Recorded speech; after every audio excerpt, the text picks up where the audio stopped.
Is the wait the HGTV lady? Yeah. Okay. And I was like, I never Okay. heard the combination of those words. Those are interesting words to put together. It's like when you mad, because when I'm mad and if I'm angry at something, I'd be like, fuck, damn. You know, I had to catch myself. I ain't say the whole word because I didn't want to get demonetized. Fuck. I got you. Damn. I got you. Well, yeah. Yahweh, damn. Yahweh, damn. So did she lose her job? The HGTV lady? Yeah, she gone? It was on a hiatus, and then as soon as she came back, they said, yeah, never mind. Hey, no more interior decorating for you. You feel me? Tiny home. You feel me? None of that. You feel me? Yeah, no more home remodeling. You know what I'm saying? Anybody that says that shit doesn't need a sledgehammer in their hand in the first place. Yeah, no. And hand in your badge. Go clean out your tiny desk. No NPR. Look, what if I fucked up and just yelled Gavin Newsom like, oh shit, Gavin Newsom? Like this is exactly what she did. Like, why my rent so high? Oh, I didn't know what's crazy? Get that out. Y'all seen little baby with Tourette's? Mm-hmm. And you feel she got her tics going. She be like, fatality. Katana wins. Fuck that. Is that the one that was like, yo, I heard they said that I think I'll be editing my shit out. So let me show you a whole entire video. Oh, yeah, of her tics. You feel me? When she's quiet, of what her tics sounds like if she's not talking. You feel me?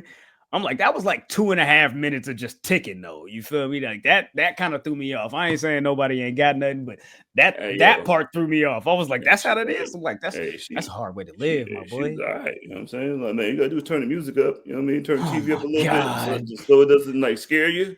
Like it's all about not getting startled. You know what I mean? Like if the shit's down and she was oh shit. Like, so you have it up loud enough, you see her do something, you look at it like, you okay? Like, that's like baby I used to mess with that had the epilepsy. You know what I'm saying? But we won't get into that. We definitely won't get into that. That's a whole nother story. You feel me? I hope everybody's doing well. Salute to everybody that's tapping in. I know. I gotta slide past it. Because it's just been us talking amongst each other. You feel me? I want to salute to everybody that's tapping in. You feel me? Salute to everybody that's watching on YouTube. Salute to everybody that's listening on Apple, Spotify, wherever you are in the world. Y'all talk about Houston, Atlanta, Vegas. Y'all talk about you feel me? From here to Singapore, you feel me? New York City, you feel me? Los Angeles, you feel me? Miami, Seattle, y'all talk about Chicago, wherever you at in the world, you feel me? Salute to you for tapping in. Y'all talking about Greenland, you know what I'm saying? Shout out to Greenland, you feel me? Antarctica. Salute to all my Antarctica, you feel me? Partners. Shout out to all my Eskimo niggas. Shout out to all my Indianimals. You feel me? We gotta do it, man. That's so funny. Man. Hopefully the whatever kicked in when you guys were arguing, like, you get up, motherfucker.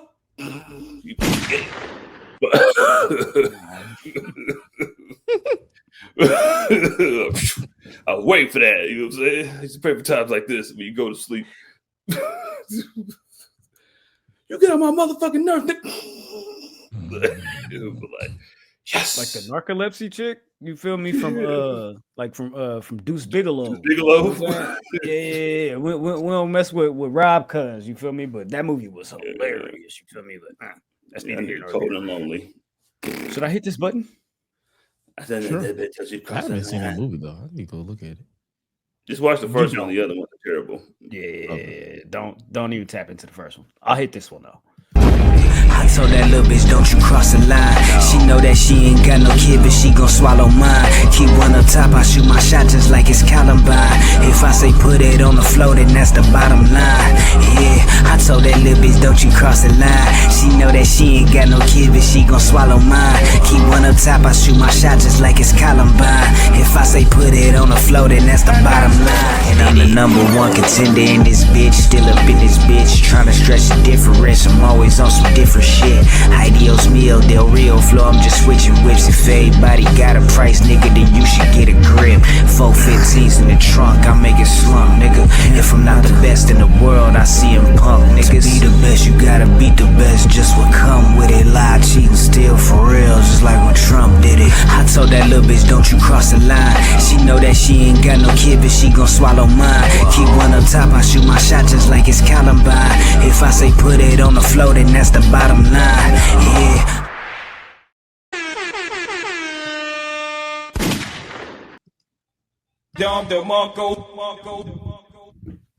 Ladies and gentlemen, people with jobs, people without jobs, middle class, upper class, high class, all that, cats, snakes, chickens, ducks, elderly people and twerkers, we present to you another edition of the Public Enemies podcast. Me, myself, I go by the name Oh My God Graham. Salute to everybody that's tapped in. You feel me? You know what I'm talking about? Jizzle, how you doing, my brother? Welcome back to another edition, new edition. You feel me? No Bobby Brown. No Bobby Brown jaw. Okay. Yo, man, it gave us a lot of hits. You know what I'm saying? That gave us my prerogative, all right? So we're not going to disrespect. No Bobby Brown jaw. No Brorilla. You feel me? Oh man. Hey, she's a scary person. I know, my bad, bro. I don't want no smoke, bro. She's someone I'll keep far away from me. Like, no, you gotta have a Brorilla on the squad. You know what I'm saying? To beat up the girls that be yelling at you. We gonna fight her. That one. Yeah, nah. Because she's gonna end up beating me up. Like, hey, girl, we on the same team. Shit. She knows no bounds. Yeah, man. She's a nomad. You know what I mean? She goes by her own rules. A Sicario. She said, "Boosie, we got diabetes together. We supposed to be on the same side." I just got 200,000, but my sister needs to give me $200. For those that don't know, Glorilla, you feel me? You know what I'm saying? Female rapper, Grammy nominated. You know what I'm saying? Really out here doing her thing. Her sister, Brorilla, which is is that her real name? That's not her real name, of course not. You feel me? Like, you know how some people like to say, "Oh, it's Glorilla," then they were like, "Yeah, I'm actually Brorilla." Like, we was a duo. But she left me to the side. I ain't gonna lie. Ain't nobody came to see you, Otis. I thought that was oh my God. I thought that was the brother that was saying that at first. I thought it was a whole nigga, and they said, "No, that's a female." I'm like, "Oh, man, quit playing Debo. That's a female." Nah, man. You just like I dropped this bitch. Like, all right. You got a whole Dax in her hair, nigga. Like, I could tell them Dax. He got Dax waves, you know what I'm saying? With the little, she took it in designs in the side and shit. Like, she should have been did this shit like a couple years ago. What's going on though? You feel me? What y'all been on? You feel me? It's been a long week. You feel me? Super Bowl was Sunday. You feel me? Like, what's the deal? You feel me? What y'all been on? Gresh, that game was hilarious. I know it was, bro. You feel me? Y'all put some money on it? Yeah, I wish I did. Man, I was trying, man. Like, I don't know a lot of Patriots fans, man. Like, I should have bet these Niners fans, nigga. I know y'all niggas was sick. That was my favorite part. Like, all you Niners fans get to watch your arch rival, nigga, walk into your stadium and rub their nuts on the team, just like they used to rub their nuts on you this year. You know what I'm saying? Congratulations. You feel me? Like, that shit was like, once they hit like 3 field goals in a row, and I'm like, yeah, I for sure would have took the if I was a betting nigga, which I'm not, wink wink. I for sure would have took the 3-0, 9-0, you know what I'm saying, 9-0 in your if you had squares. If you took 9-0, that shit was the easiest one to get, and you probably got $300. Yeah, man. I ain't really win nothing, bro. I put up like $45. You feel me? Something slight. You feel me? About 10 of that was, you feel me? Just, you feel me? Play money I had already in the prize picks, Juke. You know what I'm saying? But I won like $78.74 or something like that. Yo, baby, let's go. Come on, bro. Anything is anything. Hey, Drake May throwing a pick, bro. I was calling for it. You feel me? You feel me, bro? From like 3.5 minutes left in the first to the third, when he actually threw it, I'm sitting there like, bang. He got to throw this pick. I would have been up about $500, bro, if I picked the under on Diggs having 35 yards. Damn. He got 37. Oh, he caught that one at the end too. Man, boy. Yo, he wasn't doing shit either. He didn't do nothing the whole first half, nigga. Like this nigga was in hell. Like I don't know. Hey, yo, shout out to Will Campbell. You know what I mean? Like they've been talking about you a lot. I wouldn't even know your name if you wasn't even. Nope. Apparently, he was a number 4 overall pick, and he was getting savage lifed by anybody that was guard up against him. It was like, yo, he could be a guard. He was like, listen, man, I did not spend a number 4 overall pick to get a motherfucking left tackle that's going to be a guard now. Yeah, I paid for a fucking left tackle. Christian Gonzalez was going crazy out there. He was the whole reason he was the only reason the Patriots was within distance when they was within distance. You feel me? Nigga. Mac Hollins, he don't even wear no shoes and he got a touchdown, nigga. What was Stephon doing? Nah. Mac Hollins was part of the reason I got some of my cheese too. You feel me? You know what I'm saying? I definitely wanted to make sure, you feel me, he got his target, you feel me, he got his tick and he did what he was supposed to do. You know what I'm saying? Stephon did. Man, wasn't the law. Yeah, man, but yeah, hey, man, hey, do you feel me? Undeniable though, you feel me? Salute to the Seahawks. They did what they were supposed to do. You feel me? You know what I'm saying? Shout out to Sam Darnold. Yeah, that was like a walkthrough. They did a walkthrough. I know, bro. They was the best team in the league from like week 7 on. You feel? It's like, come on, bro. Like, JS didn't even do nothing, nigga. He had a fake concussion, nigga. He for sure had a real concussion, and it was like, yeah, for sure. How many 3 fingers am I holding up? All right, let's go, big dog. Yeah, let's go. He was like, okay. It was actually I took the under on Diggs. You feel me? And I took the over.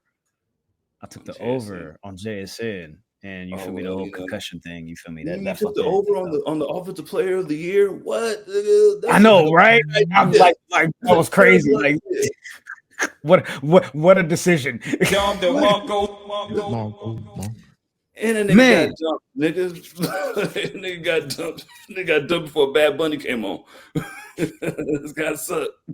God bless man. Nigga, you fired. And I'm about to go on stage, nigga. Man, like next Friday, you feel me? Day, you fired, and Roach, you fired too. What? All right, man. Let me chill. Let me chill. What we getting into, P? What we getting into, Ma? What we doing today? Hey man, I've been watching a whole bunch of AEW mixtapes, right? And I want to just playing. I just want to say I've been watching AEW mixtapes all day. Shit. That's hilarious. I'm rocking with you. I need to do that myself. You feel me, bro? You feel me? The logo from the M1. You feel me? Or the you feel me? The logo, the M1 logo, nigga. When they had him on like all the t-shirts and shit, he was talking all the shit, bro. He was talking all the shit. You feel me? Sit your little weak ass down before I make change. You feel me? On some Nino Brown shit. You know what I'm saying? You ain't even that good, baby. You know what I'm saying? You need to buy this. You need to get the tape so you can learn some moves. Hot sauce. What we doing though, Gresh? Let's get it live and direct. You feel me? For the people that are here for what they here for. You feel me? Like what would you like to start with, my guy? Where we going, man? Hey man, we can start across the board because I was at work on Tuesday, so whatever. Hey man, this is gonna be a full episode for those of you who tapped in on Tuesday, and I wasn't present. But what we're gonna start with, man. I guess we can start with something fresh. What happened on Dynamite? Because by fresh, I mean tell me what happened on Dynamite. By fresh, I mean, can you please let me know what happened? I can do that. I definitely can do that. Well, on Dynamite, I was in the gym relieving my road rage. Oh man. Listen. I completely understand it. You feel me?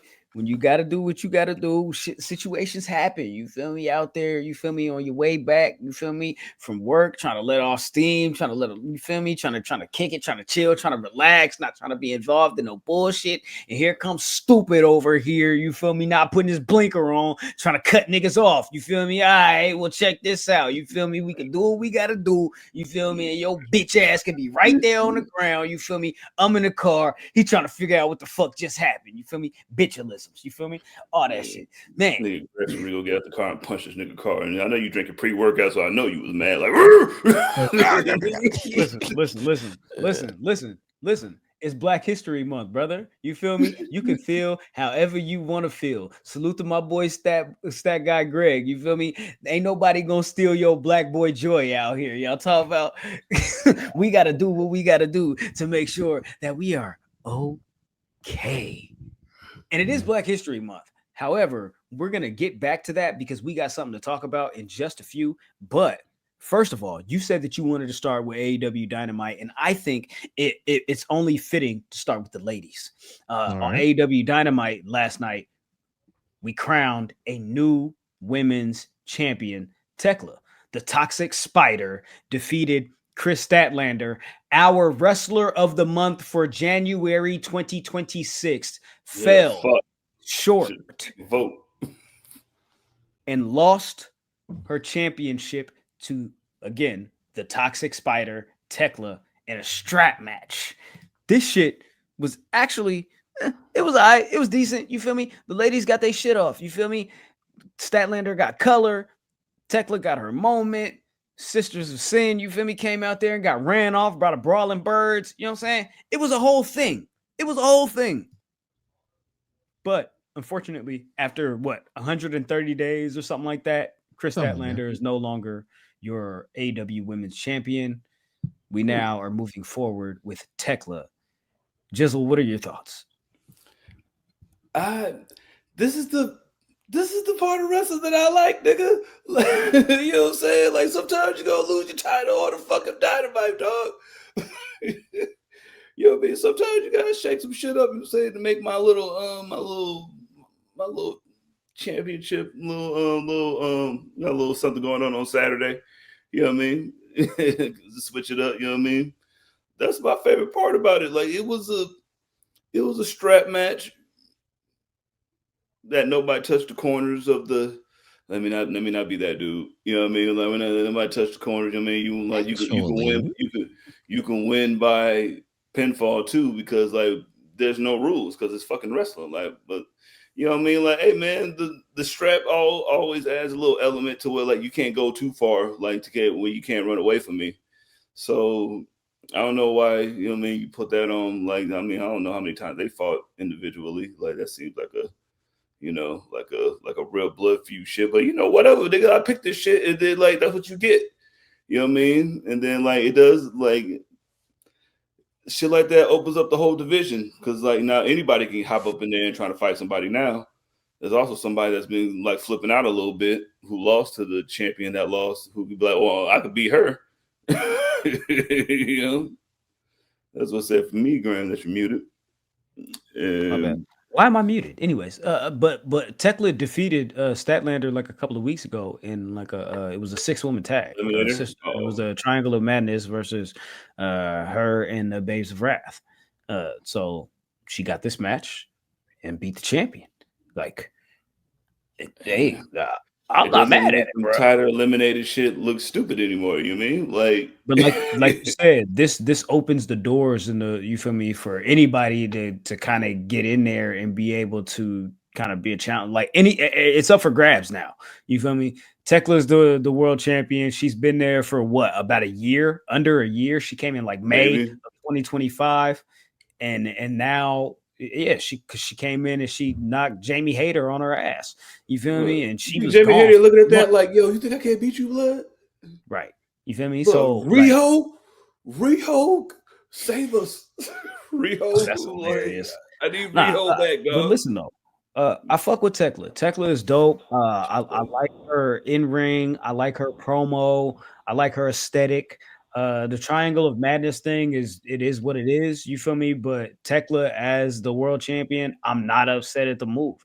I felt like as soon as they booked the match and I saw that card, I was like, it would be an interesting thing to see them switch gears here. And they went with, you know, they went with Thekla. Gresh, Statlander, where does she go from here? Like, do you feel like this second reign or excuse me, this world heavyweight championship reign from Statlander. This is her first go at it. She was TNT champion before, TBS champion. Excuse me. We'll get to the TNT title, but she was TBS champion before. Now her first reign as AEW world champion. How do you feel about how the reign went? What do you think she does next? I'm not mad at the reign. Like it could she have done a lot more in this 144-day reign that she had? Yeah, but I mean that's just the belly of the beast at this point. Like we pretty much understand and know where the women stand on Tony Khan's docket of stories. If you're not Tony Storm or Mercedes Moné, it's like you get dealt with the cards that you're dealt with. That's pretty much how I look at it. Could it have been better? Yeah, but do I feel like she should win it again? Sure. So it's not like this was a terrible reign. It could have been Paige's title reign. That shit was ass. So yeah, that was bad. That was bad. So that's what I'm saying. Like it could have been worse, but it definitely had room for improvement. And I feel like if Stat would have retained, she could have done a lot more. But hey, this is the card that she's dealt. So it's like, hey, roll with the punches. And it's like I like Thekla. Like Thekla is not somebody who I look at as some bum that they just wanted to test the waters with. Like they pretty much made her a big deal when she came in. Like, hey, you got kicked out of your previous place of employment, so now you're on probation, and then you survived the probation, so now you're officially all elite. Like they made it a whole big story. Like she was always signed, but like they showed that hey, we got some investment. We're trying with this, trying something different. So and then obviously they surrounded her with Julia Hart because Julia kind of went like directionless after the House of Black like disbanded basically with Buddy Matthews getting injured and Brody King doing his thing. So it's like, what did we do with her? Okay, Sky Blue, do something with them, trios, blah blah blah. So yeah, what do they like? I feel like they could. It's not bad that they did this. It's something long story short. Thekla, I feel like there's something they can do with her. So hey, I'm not mad at this outcome. I mean, really, it don't really hurt that you're cool as fuck too. So like, like that's Spider Walk. I'm like, sometimes it make me forget this Black History Month. I'm like, oh, hold on, let me say my comments for March 1st. Yo, man, 12:01, which is 3:01 your time. Like, so you got 3 hours to get your shit up. Yo, man, she do a little spider shit. Yo, all right. Okay. I think I saw her like before she even signed to AEW. I think a clip went viral of her doing it and the way she just snapped into the spirit. I was like, yo, who is that? And it was just like out of curiosity because I'd never seen anybody do that before. No, when that's Thekla. I'm like, oh, okay, cool. I mean, you get a belt like that, you know what I mean? Like the #1 belt on a fucking Dynamite, that showed that you're a fucking not just a player, but like, yeah, you gotta beat me. You know what I'm saying? So like, if you winning on that, then like, yo, this shit opens up the whole women's division. You know what I mean? Like, hop up in here if you want to do some shit. Stab was on that same shit. Like, not fight any one of you niggas. Like, I want to pull up. I also find it funny how people complain about Tony putting people as champions for long periods of time, and then he flips the switch, and they still complain about it. Lose. So, but no matter what you do, somebody is not gonna like it. And then, like, if you don't like it, then you create a wrestling show yourself with billions of dollars for your father that owns a football team, and then you know what I mean. And then, like, you can book how you want to book. You know what I mean. But until then, enjoy them today. You either turn the channel to Dark Side of the 90s because you probably got Vice if you're crying like this. Or shut the fuck up and watch. Like, yo, man, shut the fuck up and watch. You could be bad. Like, it's supposed to be bad. You know what I mean? It's okay to be constructive. Like, say something that was terrible. Like, that's normal.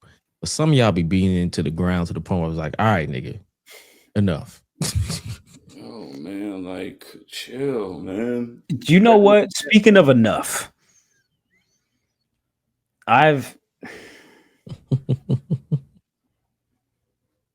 had enough of this Mark Briscoe, Kyle Fletcher thing, but I don't want to jump the gun and just. Please don't tell me they're running it back. Listen, I don't want to spill all of my irritations at one time. I don't want to spill all of my. No. Listen. I'll tell you in just a moment. Let's talk about something that we enjoy and something that we're happy about, something that we're proud of. There was a trios. Excuse me. There was actually it was a three-way dance, a three-way match, three-way tag team. Number one contendership for the FTR's tag team titles. It was the Young Bucks versus the Rascals in their Dynamite debut.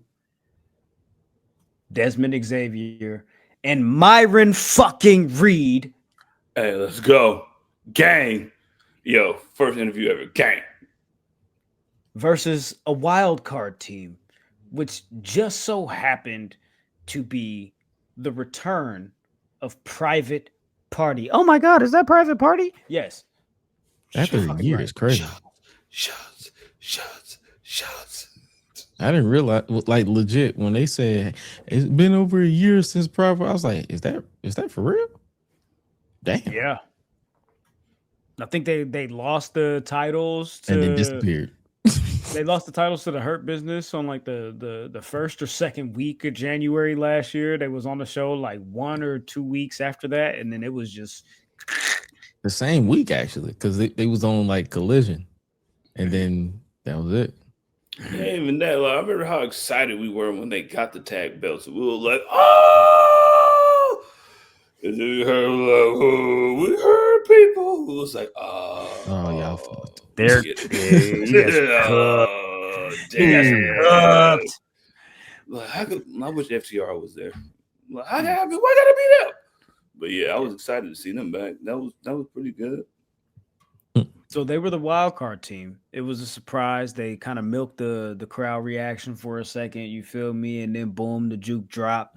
And then, you know what I'm saying? Private Party, Isaiah Cassidy, Mark Quinn, they pulled back up. You feel me? After a year, as they said on commentary, Private Party returned to AEW and they put on a show. They had a dope match. I'm just like, aside from the fact that Private Party is back after all of the rumors and the innuendo and the reports that WWE had interest in, people assuming, myself included, that they were going to jump ship to NXT or, somewhere in that system. It was a lot of stuff going on last summer with like the SmackDown tag division. And it was like, oh shit, man, what if they went over there? Anyways, regardless, Private Party has returned to AEW. They were in this match.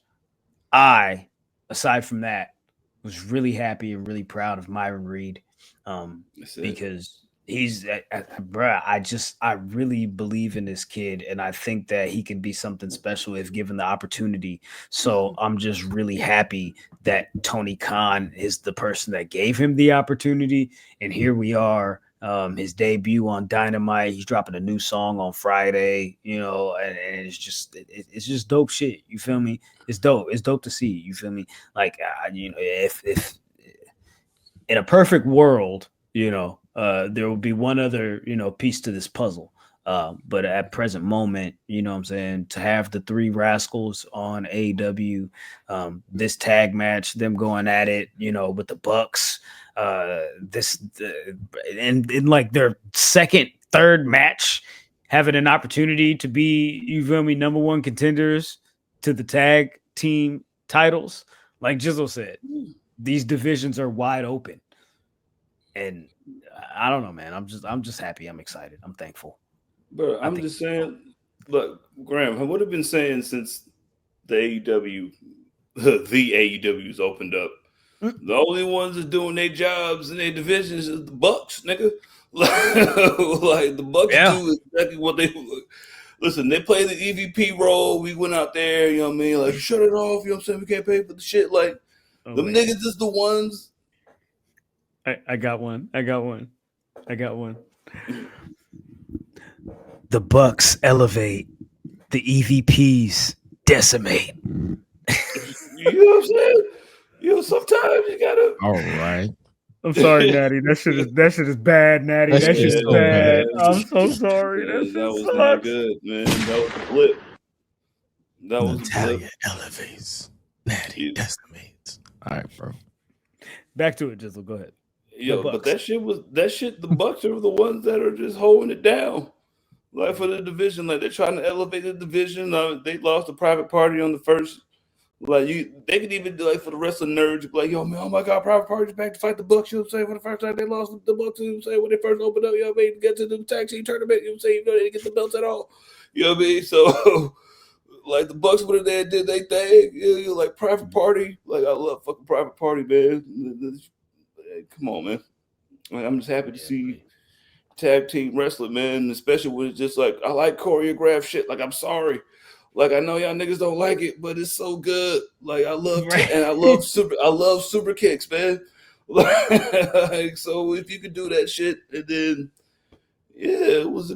I like the match, man. Ain't really that much to do. That argument is always hilarious. Like my nigga, we're watching wrestling. Mm-hmm. This shit is choreographed. It's okay. Right. I promise. I promise. You'll be fine. Yo, turn it off. Turn it off. That's all you gotta do. Turn this TV off. Turn this TV off. Man, if you push the thing up once, if you have fucking Xfinity, nigga, you're watching fucking sci-fi now. You listen, watch Shark Week and shut up. Shark Week is like a summer thing, right? That's usually like July. Oh yeah, that is right around. The Olympics is this week or next week? The winter. Oh yeah, Lindsey Vonn, you know what I'm saying? She just got she need a whole new leg, you know what I'm saying? She's Queen Vonn now, you know what I'm saying? She went out there shooting on the ops and they got on one leg. So shout out to America. It's like private party. That is hilarious, man. Speaking of Olympic type shit, you feel me? You know, AEW is returning to Wembley, all in. What is it? August 30th. Their biggest show of the year. You feel me? This is they finna do the thing. They had a Will Ospreay little, you know what I'm saying, little promo. It basically telling you, nigga, all right, this nigga finna be back. Get fucking ready. You know what I'm saying? Save your motherfucking money. Spend your dollars. Because he finna pull up and we finna make this shit happen. But before that, this upcoming Saturday, AEW presents their second Grand Slam from Australia. Somewhere in Australia. I don't know. Brisbane. I ain't never been there. I guess. It's either Brisbane or Perth or, you know what I'm saying? No, don't worry about it. We can correct it in like 20 seconds when I click one of these graphics or whatever. You feel me? But until then, they finna be like right next door to the Norris Nuts or whatever the fuck my daughter be watching on YouTube. Gresh. We talked about things that we were irritated about, and let's fucking get into it because I'm gonna run down the card. And then I'm going to ask you gentlemen to give us your thoughts and what you expect, what the people can expect at Grand Slam Australia this weekend. Sydney. Thank you. I appreciate it. That was the first one I should have said too. Now, with that said, let's talk about the matches and we'll get into it. Yeah. First of all, the TNT Championship is on the line. Kyle Fletcher just won the title from Tommaso Ciampa this past week on Dynamite. Ciampa was champion for 11 days and lost it back to the Proto Star, but he now will defend in a ladder match against Mark Briscoe, Game 7. The tag team titles on the women's side are on the line when the Babes of Wrath defend against Megabad, Megan Bain, and Penelope Ford. Let's see if Harley Cameron and Willow Nightingale can pull it off. Speaking of if people can pull it off, I'm wondering if in this tag match, which is a mixed tornado tag, we've got Tony Storm and Orange Cassidy facing off against the Death Riders, Wheeler Yuta and Marina Shafir. The loser of the fall is going to have their head shaved for some reason or another. And then you have the Continental Championship on the line. Jon Moxley defends against Konosuke Takeshita, the alpha of the Don Callis family. We'll see how that goes. We'll definitely see how that goes. But in a number one contenders match, the winner will face off against whoever the champion is at Revolution in Los Angeles. Hangman Page, current trios champion with Jet Set Rodeo. That tag name is hilarious. But Hangman is going to face off against Andrade El Idolo, the Heartbreak Hombre, who is on fire right now. And again, the winner of that match will face off against the winner of this match, which is earmarked likely to be the main event. MJF is going to defend his AEW World Championship against, as Kenny Omega says it, the most dangerous man in AEW, Brody King. Gentlemen. Exactly. Bark, bark, bark. Bark, bark, bark. Bark, bark, bark. Woof, woof, motherfucker. Woof, woof. What do you expect to see? What are you hoping to see? What are you looking for out of this card, out of Grand Slam Australia? Jizzle, it's on you. I put my hand up. I'm glad you recognize that. You know what I'm saying? My water boy shit. You know what I mean? I know the answer to this question, Graham. And this is what we were talking about Dynamite earlier. I mean, Shorty just lost the AEW World Women's Championship. So if it can happen on there, anything can happen at AEW, right? Especially in Sydney, Australia, with all the kangaroo pouch bitches and Vegemite. Oh my God, Rhea Ripley just showed. I'll just play. No, I'm just when shit like that happens on you, if you're this is in your house, you know what I'm saying? I wish they would just call it in your house. Now, this is AEW in your house. They can't do that. What do you think about the card? What do you think about the card? I like the cards, a little bit of everything for everybody. You know, is there a match that you care for that you don't care for? I really want to see Willa Yuta get shaved, nigga. Like nobody need a haircut more than Willa Yuta, other than me. You know what I'm saying? Like, I need my haircut right now, and like I would definitely lose a match so I can get like a little fade. You probably have a little fade with like a little zigzag part. Like I want to see that happen. You know what I mean? I definitely want to see that, and I want to see on the side. Get a little lightning bolt. You know what I mean? Nah, bro. If Wheeler come to Dynamite with the half moon and a Caesar, like this nigga Nas or somebody, I swear to God, come over, you said like the bad guy in the Superman movie. It's like, oh, man. No, Gresh, but like I want to see. Oh yeah. What do you think about the card? And throw it back to Jizzle when you're done. Gotcha. On paper, it looks like it's gonna be a fun card. I personally don't give a damn about the TNT Championship match. I'm just not gonna hold you. It's a ladder match. I've seen a million ladder matches. I promise you, they're all practically the same. I'm good on that. I definitely feel like the one that's gonna probably or likely steal the show is Takeshita versus Moxley, because Takeshita is great, and Mox is Mox at this point. Like they call him the ace for a reason, because he's always out there doing his thing. The one that I'm really gonna keep my eye on is that mixed tag match, because I kind of want to see. I want to see you the ball.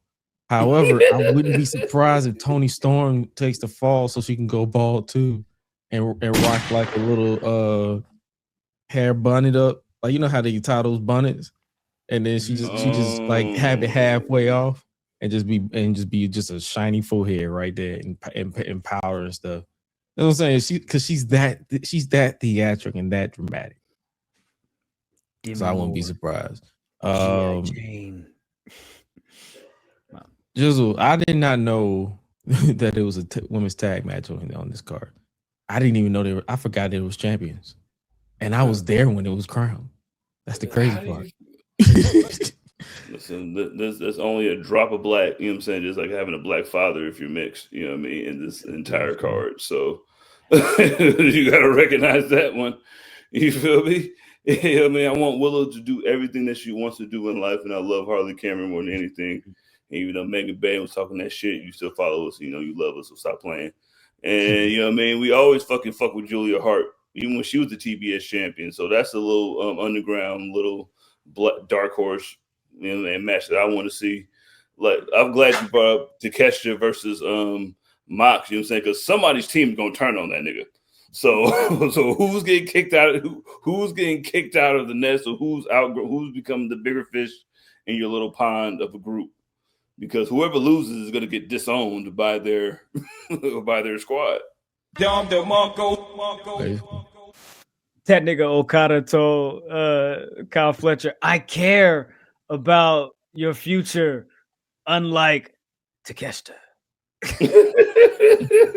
don't give a fuck about that nigga, bro. I don't like him. Well, why you don't like him? Because Proto Okada. Salute my niggas, man. You feel me? But listen, I am 100% looking forward to this Hangman and Andrade match. I think Andrade has the hot hand right now.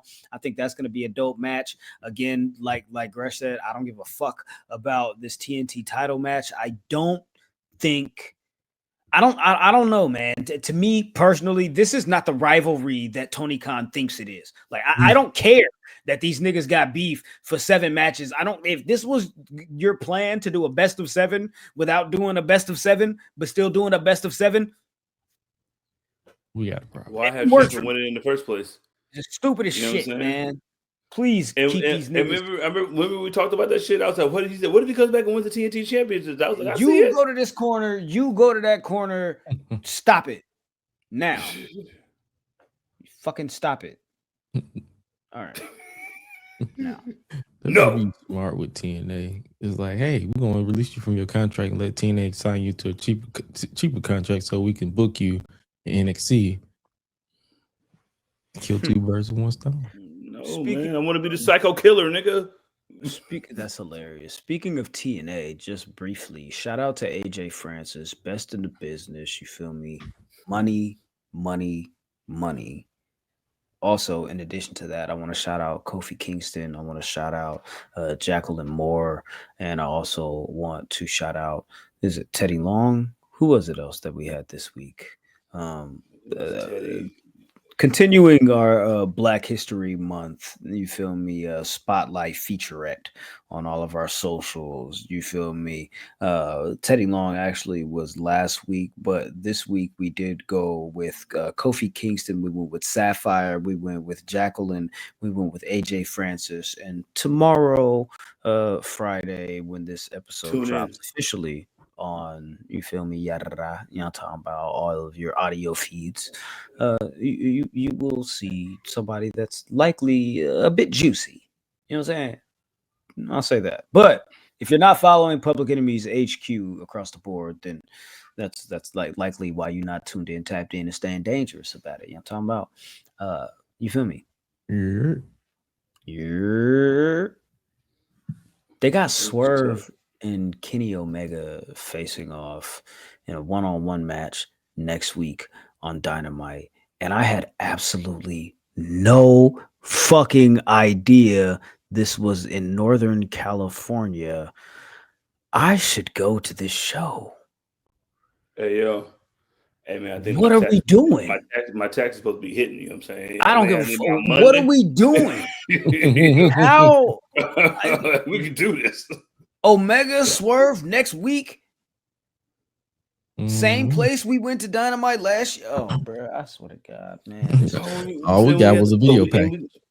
For real. But and it's during Black History Month now. I'm saying, what do you think about what do you think about this feud, this beef, this issue? You like it? You fucking with? I like the fact that, you know what I mean. Like, it don't have to be about nothing, nigga. Like, listen, man, I'm a top dog. You a top dog, nigga. Fuck you. Let's fight. Like, sometimes it gotta be like that. Like, you want to be the champ, cool. I want to be the champ. We gotta have to fight each other anyway. I can find a reason why that I don't like you. Yo, you kick it with niggas that I don't like. So that makes you an op already. And fuck you. You know what I'm saying? I'll burn your house down too. Like your partner burned down my house, nigga. So that means I gotta kick you in your face. And then Kenny's like, yo, fuck you. You looked at my niece, nigga.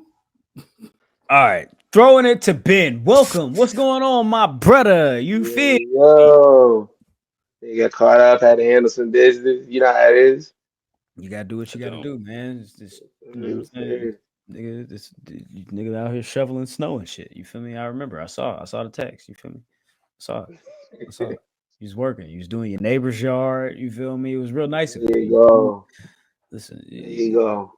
I didn't even like do it from home alone. I do it with a smile on my face. That nigga look My like nigga, about to like, I'm not even gonna lie to you. I'm not even gonna lie to you. I was lying just now, but if you really want me to tell you the truth, what Ben texted us was that he was actually on Instagram Live trying to win $2,000 from Brorilla. And the money that she giving away that she done raised, you feel me, after she done bought all her so icy chains out the middle of the mall, you feel me? But if Brorilla's slogan is Brorilla's. Hey, yo, did she make you sing It's Hard Out Here for a Pimp? I mean, shit, bro. I just pay rent and it's hard to make that money, bro. It's tough, bro. California is no fucking joke, bro. You feel me? Oh, damn, Gavin Newsom. That's why you gotta be brolic out here, bro. You can't be no bitch out here. You can't be no hoe out here. You really gotta be about your chicken, about your zuzus, and your wham wham. You feel me? You really gotta hold down you really gotta hold down your section, bro. You feel me? You really gotta hold down your Brorilla position. Your fortress, you nigga. You really gotta your Brorilla fortress. Turn up. You feel me? I'm telling you, bro. The streets ain't no joke, bro. It's Brorilla warfare out this motherfucker, bro.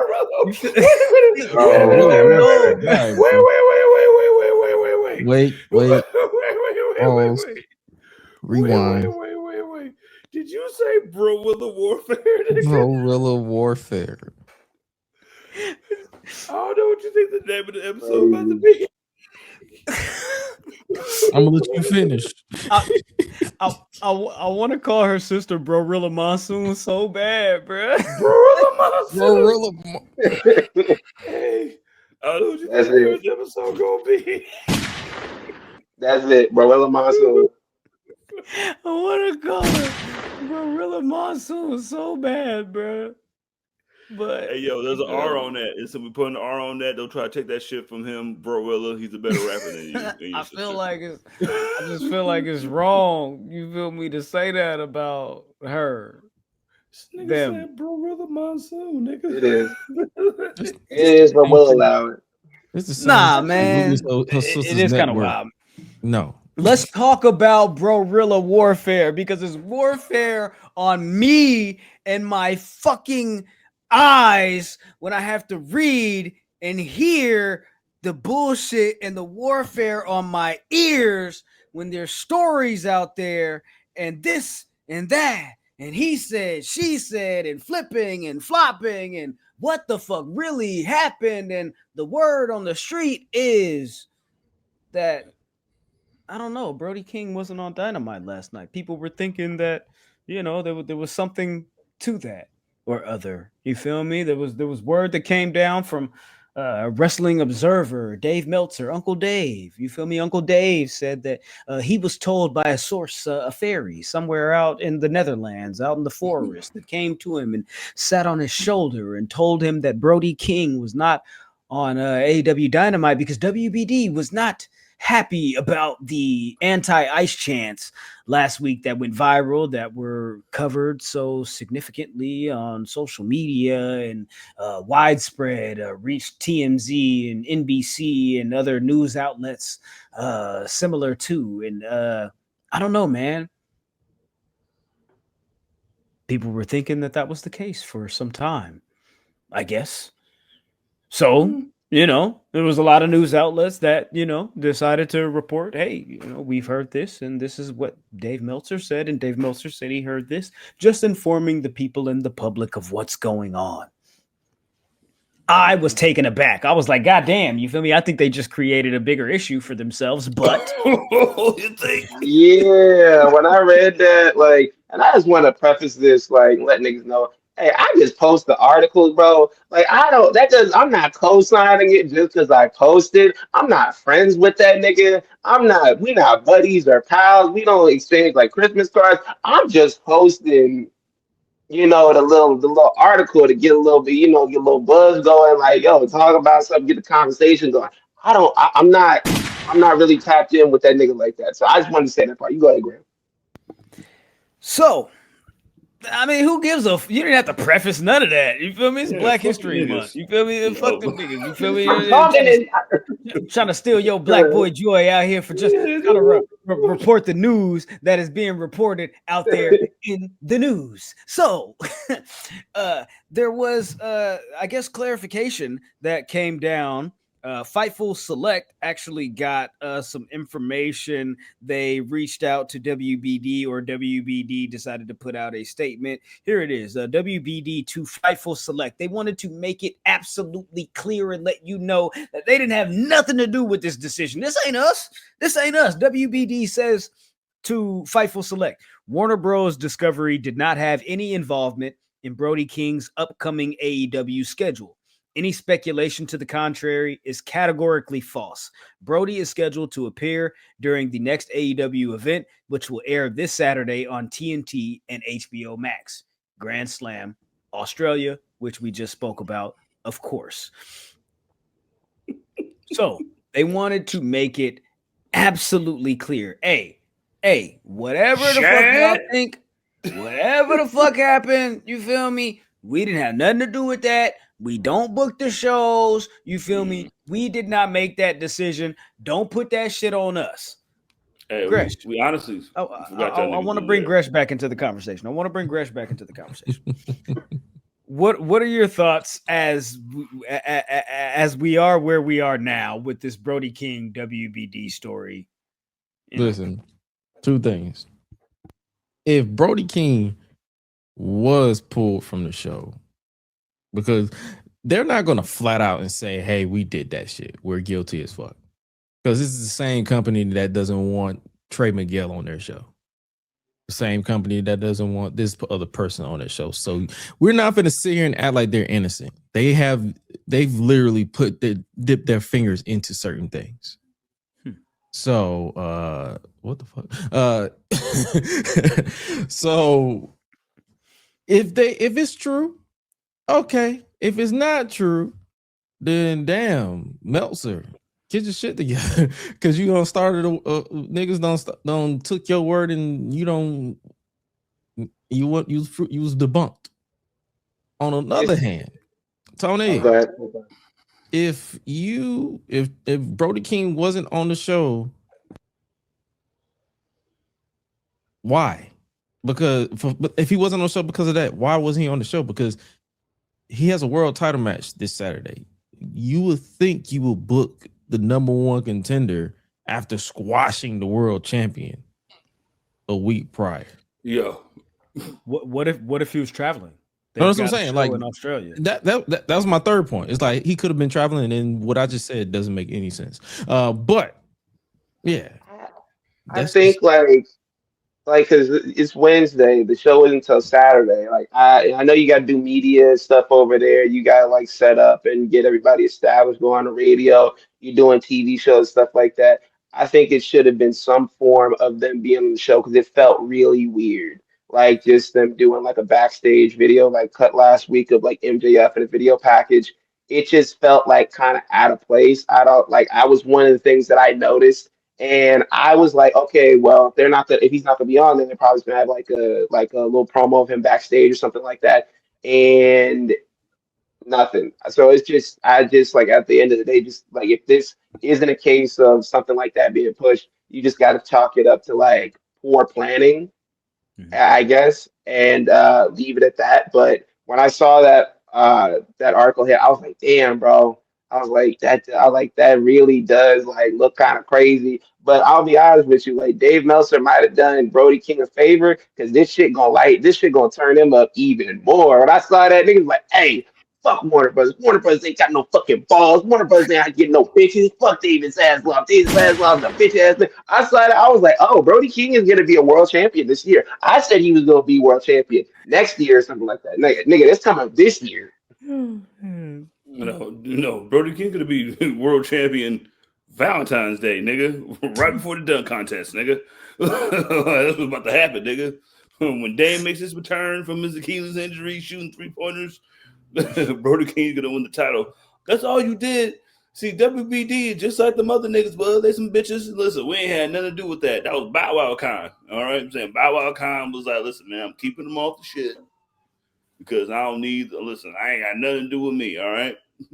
Yeah, it's like when Chris Brown wanted to be in the All-Star Celebrity Game, and the NBA was like, "Hey, Ruffles didn't want you to be in there, nigga." Like, I'm gonna keep real with you. Ruffles said they didn't want no woman beater on the show, like with their chip logo behind it. They said they wasn't fucking with that, and then Ruffles came out and said, "Hey, we didn't say that, bro."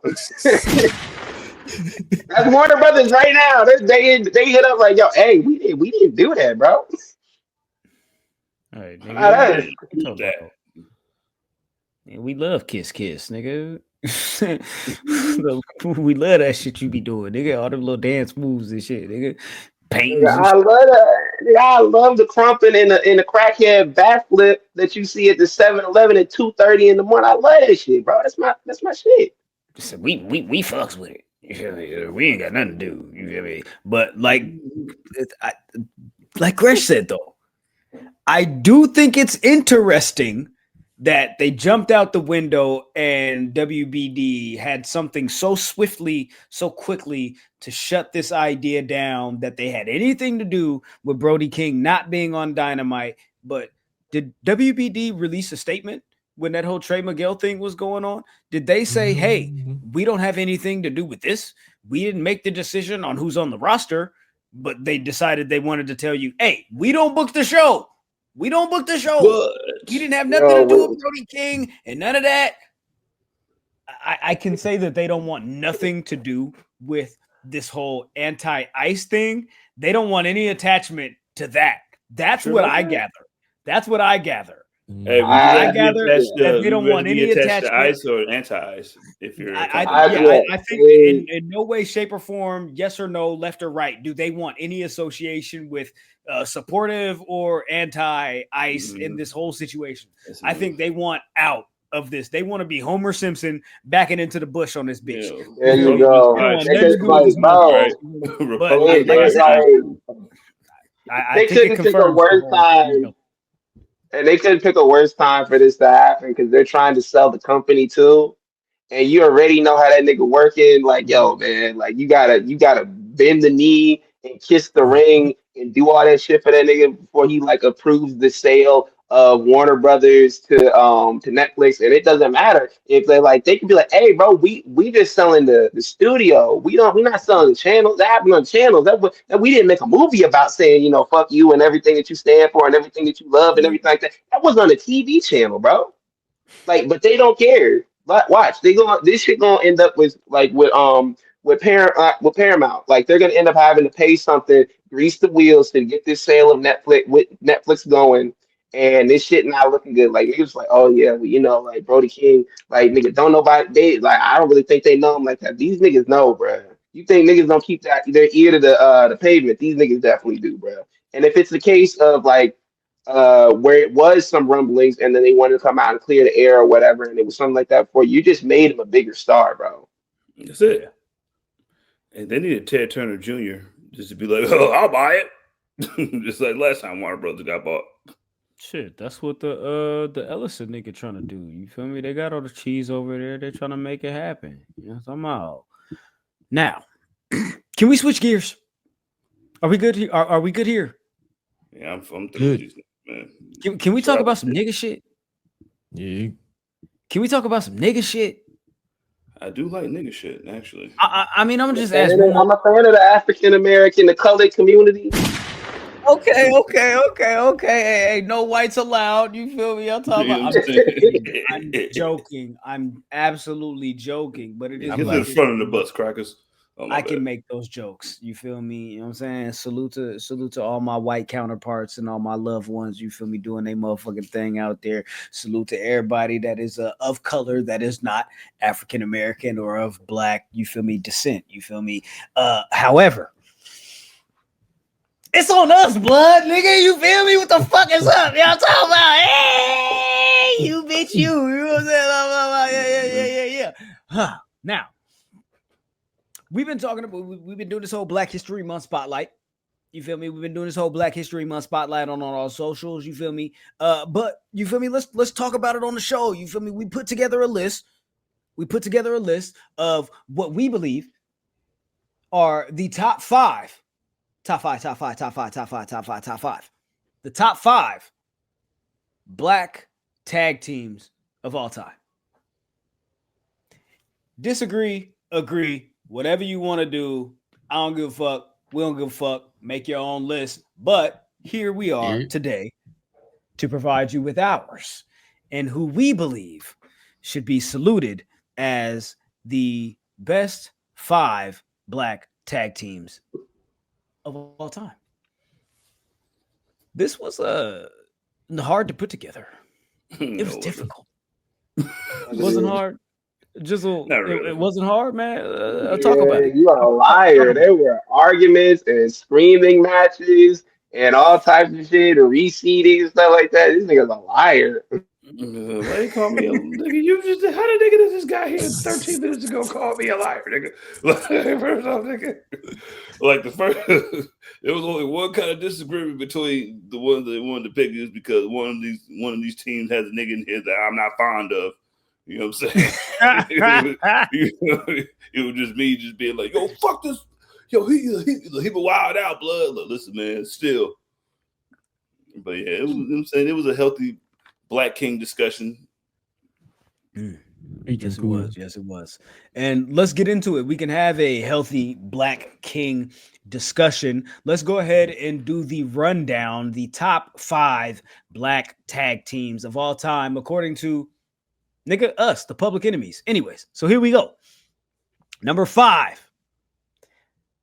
Let me go ahead and grab this photo here. Soul Patrol. Tony Atlas and Soul Man Rocky Johnson. These two gentlemen were your first black or African American tag team champions in the WWF.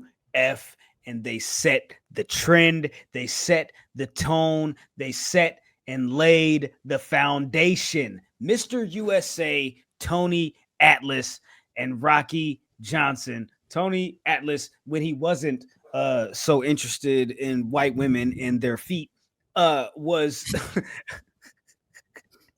I joke, I kid. However, salute to the Soul Patrol. They got together at the beginning of 1983, and by the end of 83, they were the first WWE, WWF black tag team champions. Salute to these niggas. I know they didn't really get along too much after the fact. You feel me? Even during the fact, this nigga was like, "Hey, bro, I don't know why the fuck the Wild Samoans don't fuck with you, bro. We family." You know what I'm saying? Like, they like to make me look good. You feel me? They like to beat your ass. You feel me? It is what it is. But that is what it is. Salute to the Soul Patrol. Salute to Tony Atlas. Salute to Rocky Johnson. You feel me? I'm talking about, and rest in peace, rest in paradise. Love is love. You feel me? Number 5. The Soul Patrol. Y'all talking about? Mm-hmm. Who's next? Go.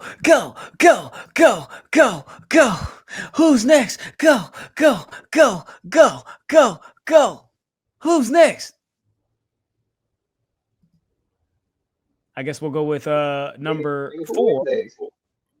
I guess we'll go with number 4, which is, of course, let me go ahead and grab that. That looked crazy. I can't believe I accidentally made us, you feel me, in the 4 square. But number 4 is none other than, I guess we'll go with, these guys.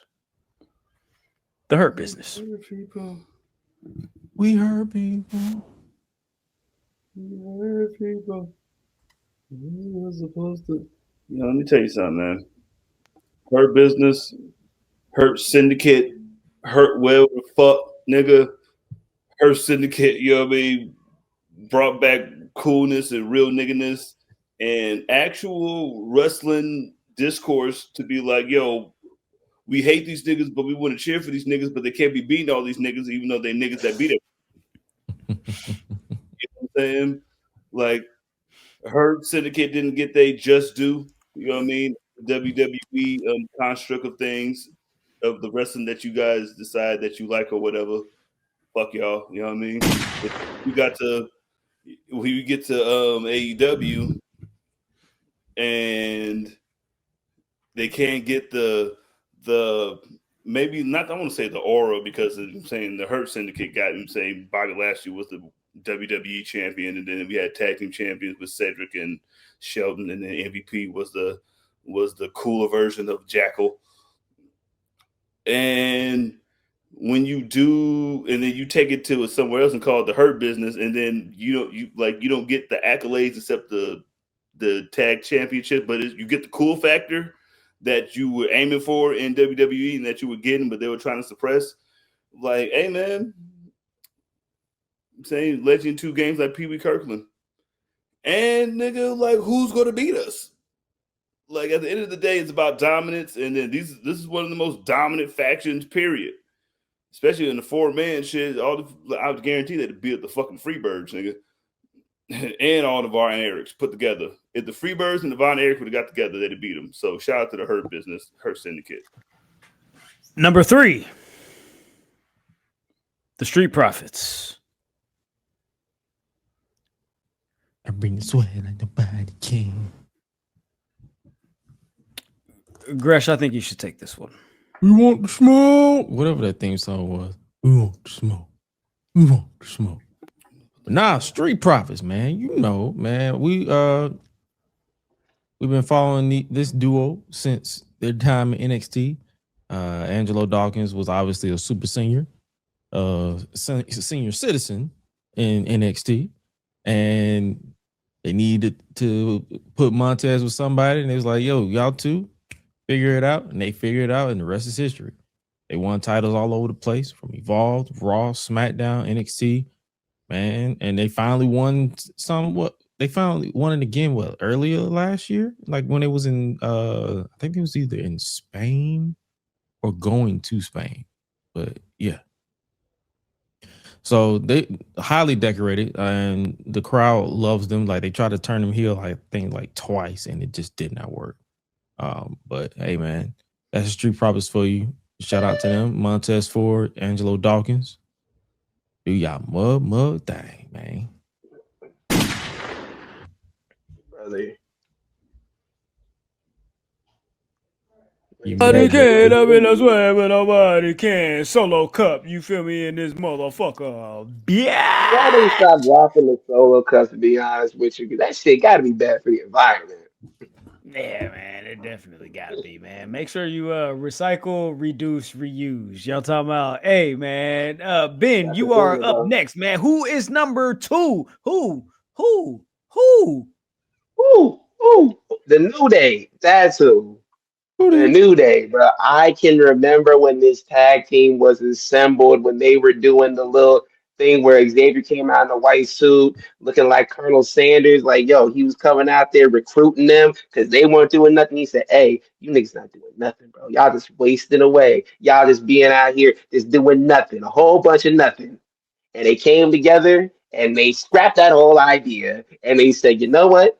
Y'all are going to be preachers. Y'all are going to come out to gospel music. Y'all gonna be super positive to the point where it's nauseating, and that shit did not work.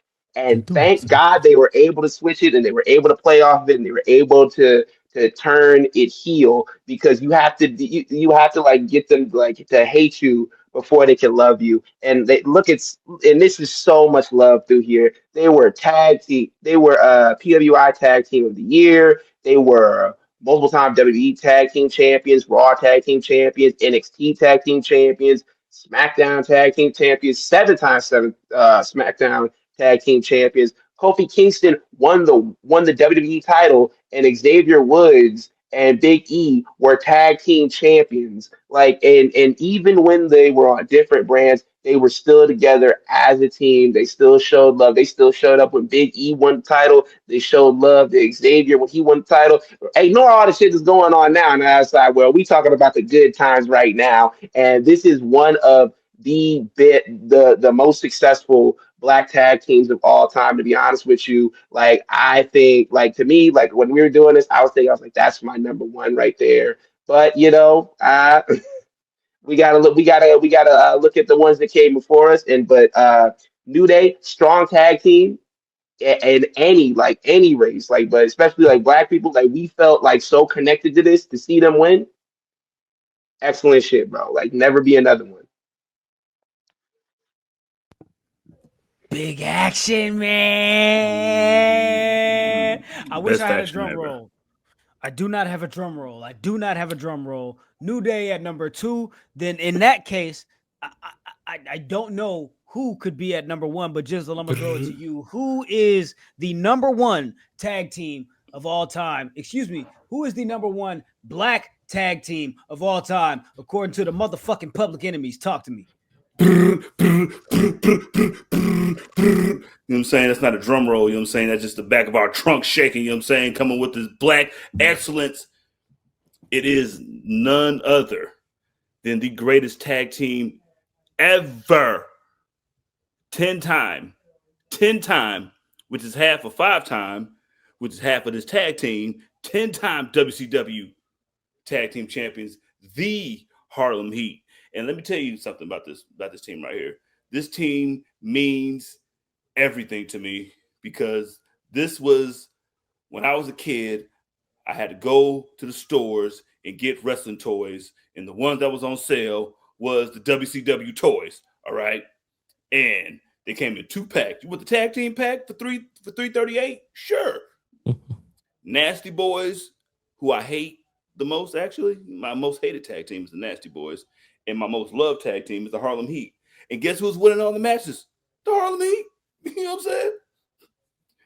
The Harlem Heat. And we're not going to, you know what I'm saying? We'll get to the Harlem Heat 2000 in this little soliloquy that I got for another 98 seconds. You know what I mean? The Harlem Heat was one of the most prominent black things on pro wrestling going on.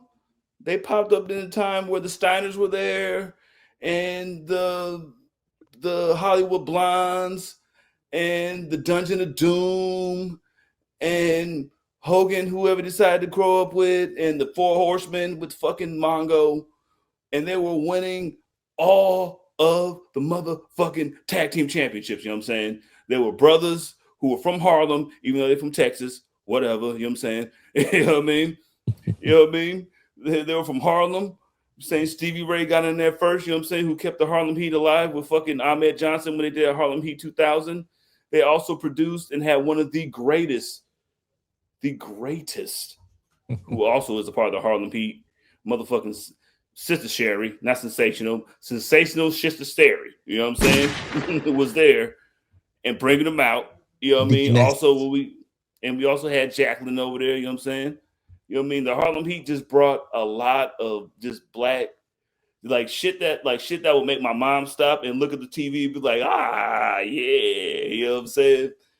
There was nobody that I wanted to see win every time. That's why when Booker T broke out and got to be the TV champ and the US champ and the five-time WCW champ, that was the first time where you got to see what wrestling, kind of like what we see right now, coming up right now. When wrestling was put on, the coolest faction of wrestling was put on the backs of black people, and it was the Harlem Heat first.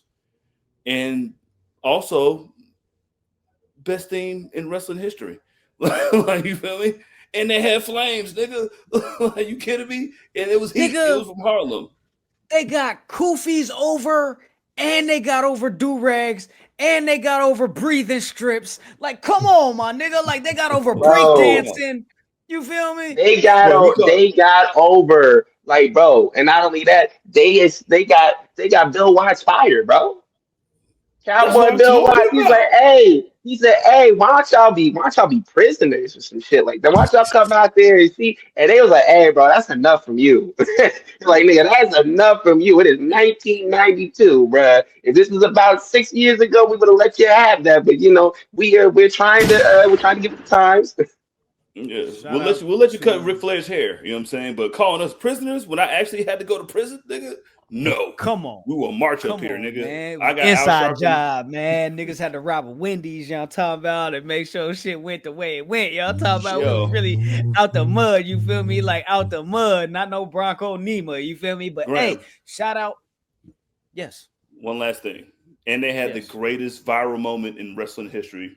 Booker T called this dead ass nigga a bitch ass nigga. You know what I'm saying? So that's why the Harlem Heat is the #1 black tag team, according to the Public Enemies podcast, the greatest podcast to ever live. Big action, man. So the top 5 to close it out, man. You feel me? Soul Patrol. Then we went the Hurt Business. Then we went the Street Profits. Then we went the motherfucking New Day. And thank God for the New Day. And then we went to Harlem Heat. Y'all talking about, you feel me, man? Fuck up. Make sure you hit a spin-a-rooney. You feel me? Drop it in the comments. You feel me? Whatever your top 5, you feel me, black tag teams is. You feel me? Let us know what the deal is. Some niggas might have Men on a Mission. Some niggas might have Crime Time. Some niggas might have R-Truth and Pac-Man Jones. Some niggas might have, you feel me, R-Truth and Xavier Woods or Consequences Creed. You feel me? Back in the day. What about R-Truth and Kofi Kingston? What about that dynamic tag team that everybody boy, y'all talking about what about it? You feel me? Hey man, niggas gotta do it. I'm saying D-Lo, like, Mark Henry. You know what I'm saying? D-Lo, Mark Henry. You feel me? There was a lot of conversations had. You feel me? But we had to, you feel me, drop it down to 5. You feel me? And that's the 5. You feel me? That we decided to go with. You feel me? Now, top five. Since we talking about nigga shit, Man on a Mission. Since we talking about black shit, since we talking about black excellence, since we talking about dope shit, you feel me, amongst ourselves, you feel me, amongst our peers, you feel me, amongst our people, you feel me, I want to send a big action salute, you feel me, and a big action, you feel me, thank you for your contributions to this thing of ours, to Big E, you feel me, because Big E, since he's going to be starting his the evaluation show this week, you feel me, making sure you know all of the best upcoming NFL draft prospects, you feel me, on the evaluation, like I did say. But he did confirm over the weekend that he is indeed retired, and at present moment, Big E, hey man, it is what it is. There's no longer any in-ring action. Gentlemen, we have it official. You feel me? Number 2 on our top 5 black tag teams, you feel me, as a member of the New Day, has officially let us know, you feel me, a lot of speculation over the last few years of where he stands, but indeed, I believe it was Compass on the Beat, or what's the name of bruh's podcast, you feel me, that did the interview over the weekend with Big E. Man, he let us know that he is officially retired, and man, like I knew this is where we were, you feel me, I knew this is where we were, but how do we feel, man? Gresh, what are you singing? Although we come to the end of the road. I'm not a singer, but I'm a professional whisperer. Like, I know the lyrics, but I don't sing. But nah, man, honestly, real rap. Like, kudos, shout out to Biggie. He is quite the genuine human being. Nice, like we definitely, I think we briefly dapped him up in Philly. He was leaving, but we was high, so I probably imagined it. I don't know. But he, but nah, real rap though. It takes a special type of person to forgive and move forward and rebuild your life after an accident like that, because there are some people out there where if that happened to them, they will be bitter for the rest of their life. Like Bret Hart. Like, yeah, I wasn't gonna say it, but you said it. Like, so that's what I'm saying, and I'm like, hey man, yo, we wish you well. You know, we're gonna rock with you. We're gonna support you, whatever you do. He got the new show coming up. Obviously, he does the pre-show, so whenever and pre and post shows on WWE side, and I'm pretty sure he got other ventures, and he's likely getting married soon. So he got all his faculties, and hey man, we wish you the best, man. That's all we can do. We really do, man. What Big E did in the ring was really special, and I think he he was able to connect with so many people on so many different levels. You know what I'm saying, from professional wrestling to what he was able to do outside of the ring. You know what I'm saying, with his football, you know what I'm saying, career in college, and what he was able to do after the fact, even with like the Ruby Bridges, you know, animated series or short, excuse me, rather. But this whole thing came about on Compass on the Beat over Super Bowl weekend. He was speaking with this gentleman on his pod in San Francisco, and they were talking about Big E, as Gresh mentioned, on the pre-show and the pro show, on the post shows, and his work with the WWE. And he had mentioned that this wasn't something that he had on his radar when his career came to a close, but it has helped him get in position and prepped him for many opportunities outside of the WWE and outside of professional wrestling, which the evaluation is one of those things, interviewing and being able to speak to and sit beside people like Mike Mayock, like Eli Manning, and the like.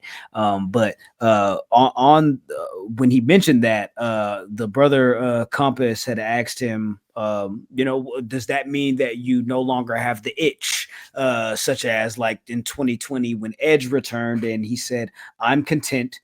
You know, in wrestling, they always say never, but right now I'm retired. And that for me is it. So I'm focused on other things right now. And that was the first time that we officially got the word and heard a statement from Big E saying that he was done with his in-ring career, and at present moment he is retired. He did go along on his X, on his Twitter account, and post the following statement.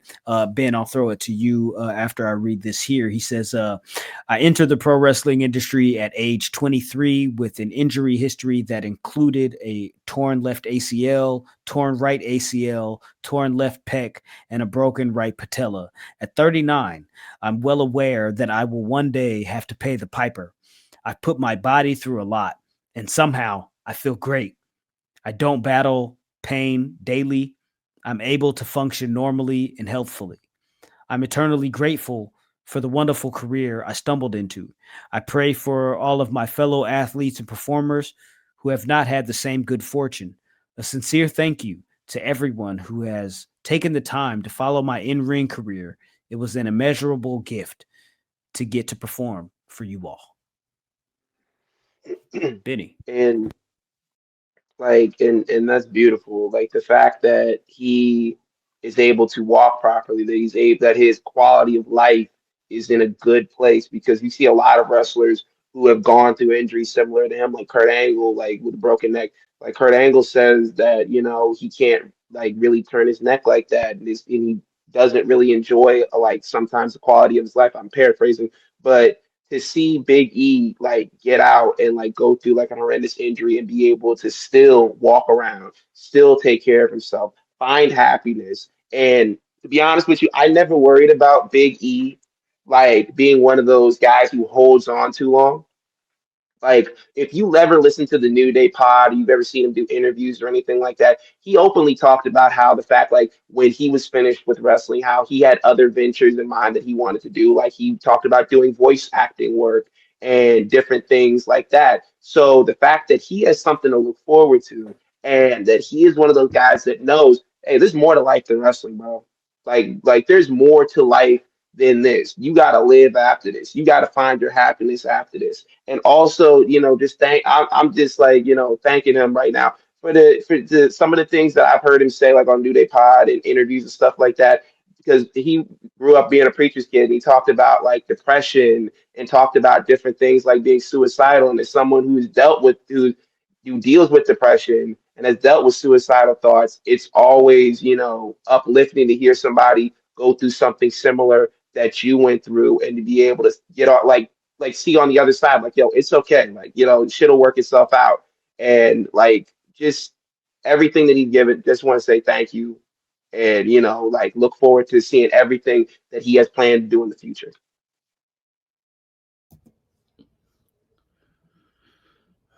Man, like I don't even. I mean, I'm glad. I mean, we kind of always knew it. You know what I'm saying? So it was just good for him to confirm it, even though he was like kind of confirming it. We were just like, man, nah, nigga, fuck out of here, nigga. You gonna come back? Like he was just like, I don't know, y'all. I mean, we'll see. He's been saying that. So for him to confirm it, and just be like, yo, man, I'm not doing this no more. And for him to show so much just like just real nigginess to Cuz, who heard him, he was like, oh, this is the kind of like just being realistic, like, yo, this is the type of business that we in, man. This is what happens, you know what I'm saying? Like, I have no ill will against him and shit. You know what I'm saying? So like, as somebody who watched Big E come from the 5 count, you know what I'm saying?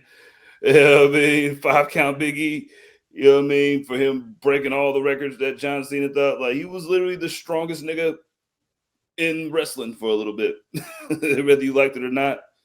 And then him getting the shot being in AJ's crew with Dolph and them, you know what I mean? Then him, I remember that first Intercontinental title when he won that shit, when he broke out, and then he had that first little he was coming out with the cocaine on his hands and then throwing it everywhere like Bron, you know what I mean? And just to get to the New Day and just being the like, I don't want to say the glue. Wait. No. Yeah. The Brorilla glue. The Brorilla glue. The Brorilla glue of the New Day, nigga. Need somebody else together. Yeah, you had to worry about it either. You know what I'm saying? It's gonna stay together forever. Yo, man. Yo, we need to hit up Billy. We need to hit up Billy Mays III so he can sell some Brorilla glue. But wait, there's more. You want some Flex Seal too, nigga? We still got some of this in the closet somewhere. You know, we got some Flex Seal. You know what I mean? We got a Rompo Peel food dehydrator and a Showtime grill. Yo, Big E was just like, he was a lot of people's favorite part of the New Day. And like him, just like his whole part about Kofi Mania, like he was a part of the greatest moments of wrestling in my life. Even not even being in there, like just me being like in my adult wrestling fanhood. Yeah. And when he got that world championship, like it just, like I felt I had the same butterflies in my stomach and my heart was tight, like when Kofi won it. You know what I'm saying? Like, because I want to see all the niggas win the fucking, like that's why they're the best faction ever. He's 1/3, 33.33 and 1/3% of the greatest faction in wrestling history. And I'm glad that he gets to do what he wants to do. And he didn't get, who knows if he got to go out on his own terms, but he's going out on the terms that he wants right now. And I'm happy for him. And like, whatever you decide to do, you're always going to have supporters in us and everybody who loved you, because you're one of those guys that everybody's going to hold in high regards in wrestling history just because of the person that you are. And congrats, man. Like, congrats that you get to fucking finally chill and everybody can get off your ass and ask you the questions, so you ain't got to answer the questions no more. Like, yo, are you going to come back? Like, no. Did you see the heartfelt fucking thing that the Public Enemies just did for me yesterday? Okay, no, I'm not doing it anymore. So shout out to Big E, man. Do whatever you want, because you can do whatever you want. Yes, sir. Yeah, okay, bro. So, let's talk about people that be trying to do whatever the fuck they want. And listen, this is my guy. Okay, this is my guy. But it's Black History Month, and I'm not fucking with it. I'm sorry. You can't be out here doing this bullshit, talking about I'm Raheem, call me Raheem, I'm making dick jokes, yada yada yada. They said it's a dick measuring contest. Well, you're lucky that I'm not there. Okay, listen here, okay, Corilla. You feel me? Whatever the fuck your idea was and what the fuck you was doing, brother. You feel me? You are not black. Okay, remember on AEW when you had that post conference and that press media scrum? Excuse me, my bad. When you said, I don't know, I told my wife that I don't see color, and my wife told me that, well, in that case, you don't see me. Listen, brother, okay, I understand the joke. I get the joke. I believe the joke is stupid as shit. Okay, I don't like the joke. The joke was funny for like 2 days, okay? And then it lasted for like that's being nice. 3.5 years. What the fuck is going on, okay? Cody Rhodes, I give it up to you. You're my guy. I call you the king of the South because you're the king of the South. You feel me? You know what I'm talking about? In the wrestling sense, you called your shot and you proved your motherfucking worth. But however, my friend, you have stepped over the line and you have decided to lean into this idea of this Cody Rhodes is black joke. He, ha ha. Cut the shit. Salute to Jade Cargill. That's all I gotta say. Who wants to join in? I want to say something like, yo, this shit, like, people forget how this like shit even started because it didn't start as Cody is black. Like, if you go back to back in like AEW when he got on there and he cut the promo about like, yo, I'm gonna be a father and I'm having an interracial baby and they're gonna be accepted by both communities.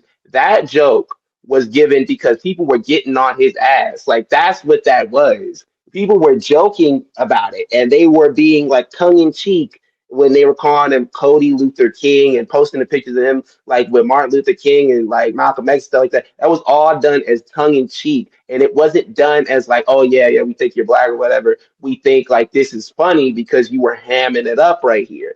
That's what that shit came from. And so when Cody makes the jump to WWE, that joke gets lost in translation. Meaning that joke came over, but the translation of it was fucked up because people didn't know because they didn't see that promo and know the inside joke. The joke being crossed over, niggas just thought they weren't understanding of the fact that it was a tongue-in-cheek and ironic thing that was being said. So they took it as like, oh, y'all posting the pictures of him with Martin Luther King and Malcolm X. Y'all must think he's black. The joke must mean like he's black because Dusty acted black. So that's what it means. And like, this shit never sat right with me when people were like, oh yeah, well, he's black. I'm like, that's not a joke. Y'all taking this shit, give a nigga an inch, take a mile. Y'all taking this shit from here to here. Like, and that doesn't even make any sense because Dusty has another son, Goldust, and we never called Goldust black. Even if he did blackface that one time. I don't fuck with Cuz. Nigga did blackface that one time, but that's neither here nor there. That's another story for another podcast or whatever. But like, yo, like it just never sat right with me when people would take it from like one level to the other, be like, oh yeah, you know what? You just gonna say that he's black. I'm like, no, y'all, that like you ruined the joke. You did too much, and now we have to take the whole thing away. We gotta throw the baby out with the bathwater and get rid of this whole thing. Like, it's like, bro, y'all, it's doing too much. I feel it, man. I'm cool, man. I don't need it. You feel me? Gresh, I know you gotta exit soon here, my brother. I know before you go, I do want to get your opinion on what's going on with this whole situation with Bron Breakker and the Vision. Bron Breakker had hernia surgery. He had hernia surgery. What the fuck is going on? Anyways, he had hernia. Blame Gorilla. That's what I got, nigga. I'm blaming Bro Rilla, nigga. You feel me? What the fuck going on? Anyways, Bron Breakker this past week had hernia surgery because I guess he was already dealing with a situation. And when he flipped the table, I guess on Raw last week in that cold open, that's when he kind of, it became a little bit too much to deal with. And I guess word is, he's going to be out for a couple of weeks. On Raw, they said he's going to be out indefinitely. And from my understanding, I guess I guess you could be out from like 6 to 12 weeks, WrestleMania, or maybe even longer if it's something more severe. But WrestleMania is like 10 weeks away. Yeah, he's missing. The working plan is that he's supposed to likely be facing off against somebody like Seth Rollins. You think he's missing the show? They want this man to be super nigga, and it's not happening if it's a hernia. Like that's the thing. I feel like a lot of these people don't underestimate the body. It's like this man was going at 1,000 miles an hour. It was gonna catch up to him eventually. So it's like I would be surprised if he comes back in time for WrestleMania, but I wouldn't get your hopes up that he'll be back in time because it's 10 weeks, like you said, and we don't know the severity of the surgery. It could, if it was a light surgery, he'll be back in 6. But if it was something serious, that brother ain't coming back to Backlash. If that. Hernia, nigga. Yeah. That's A right here, nigga. It's like hurting your back. You know what I'm saying? Like, I don't know if you heard your, if you get a hernia surgery, that means everything in your body hurts. And saying with Austin Theory this past week on Raw getting attacked by the Masked Man, the working plan or reported working plan is that Bron Breakker was scheduled to face off against Seth Rollins at WrestleMania, who also is out with injury currently. And at this point, I don't know, WrestleVotes is saying that WWE is trying to make plans for WrestleMania, with the idea that they may not have Bron Breakker. And I'm just wondering, like, where you guys stand. What's your Brorilla position on on the vision currently and where they stand? Because if Bron Breakker isn't the future of WrestleMania and Seth Rollins is no longer in the group, then what are they doing? That picture is crazy. Yeah, I don't like this. I think they're gorillas in the mist right now, just running around, just running around, just with no direction. You know what I'm saying? Just like that Bron Breakker shit. Like they weren't even going nowhere before that shit was happening. You know what I mean? Like it was just him yelling at fucking Adam Pearce. And now Bronson talking about that's my problem now. Like my nigga, what? What is it, nigga? Like you was conflicted just like J. Cole, nigga. You didn't know what side you would to go to. So I don't need your help. I never needed your help. I just wanted somebody to hang with because so we be riding together sometimes. So like, I don't know, man. They're like a directionless group. I'm saying like the Spice Girls in 2001. Is like Logan Paul the de facto leader of this group, basically, without.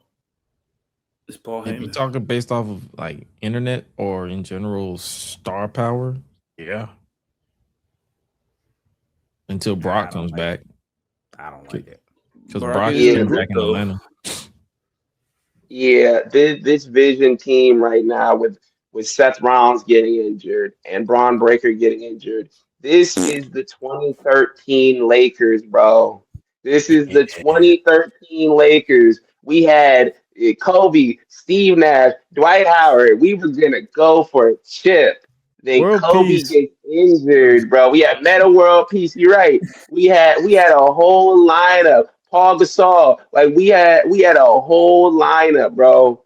I thought we were gonna do it. Then Kobe, his Achilles goes out. Steve Nash is there by himself. You already know he got an injury history. He's out. So it's literally just Meta World Peace just trying to hold it down with Dwight Howard. And like that's what this team is. You got Dwight Howard, You got Meta World Peace. You got Paul Gasol. You got Derek Fisher. Like, it's not gonna work, bro. You don't like. You're not gonna sell me on this team right now. And I know it's unfortunate, but the fact that you have Seth Rollins and Bron Breakker like are out. Those are your biggest stars. You could heat up Bronson Reed right now. Like, I would be the next logical option, but I don't really need to see like Austin Theory right now. Austin Theory, you just brought him there to take the pins. Like, y'all don't see anything in him in this stable right now. So it's just like y'all got to figure out what y'all gonna do, because y'all can't just sit around just buy time and until one of these guys gets back. You're gonna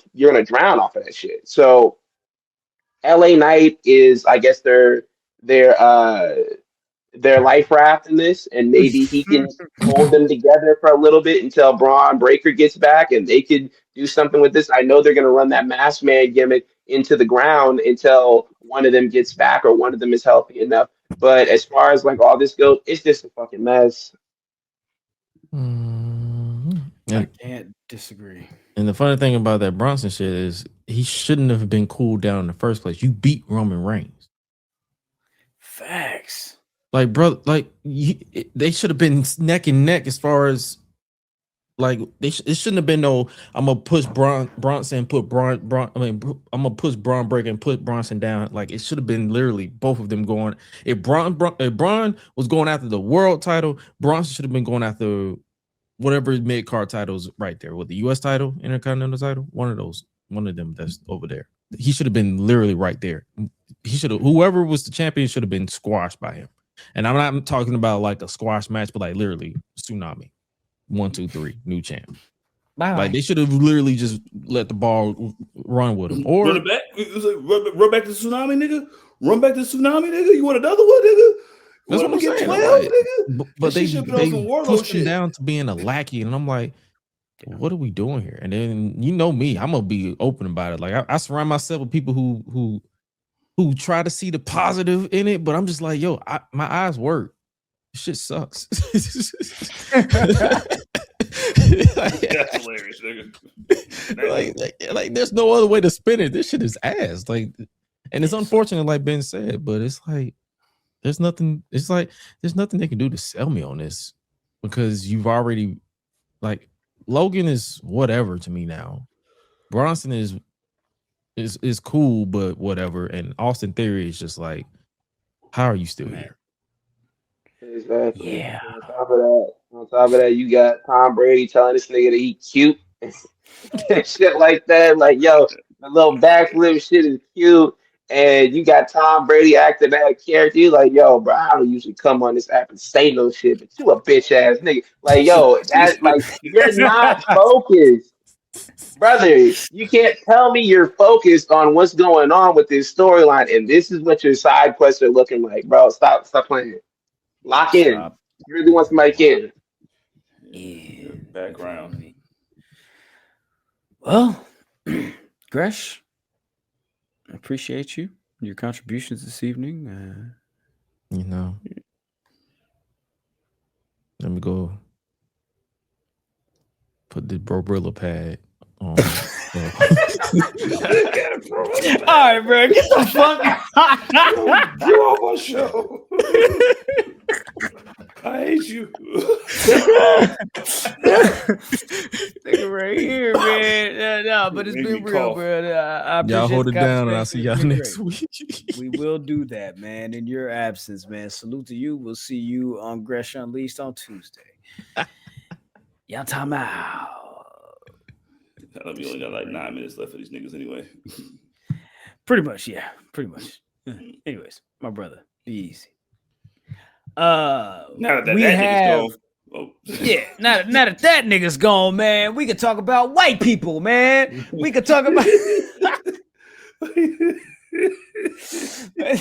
I'm kidding. I'm absolutely kidding. Anyways, here we are. Finn Bálor.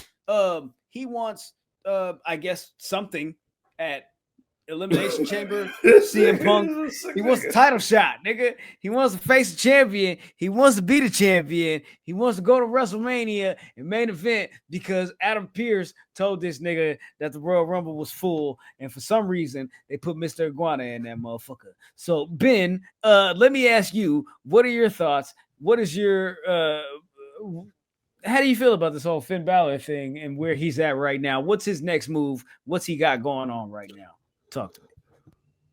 I think Finn Balor is like in the best place that he's been in years, and he's not gonna beat CM Punk, and that's like sad to say. The best place you've been in years is losing a title match, but it's true.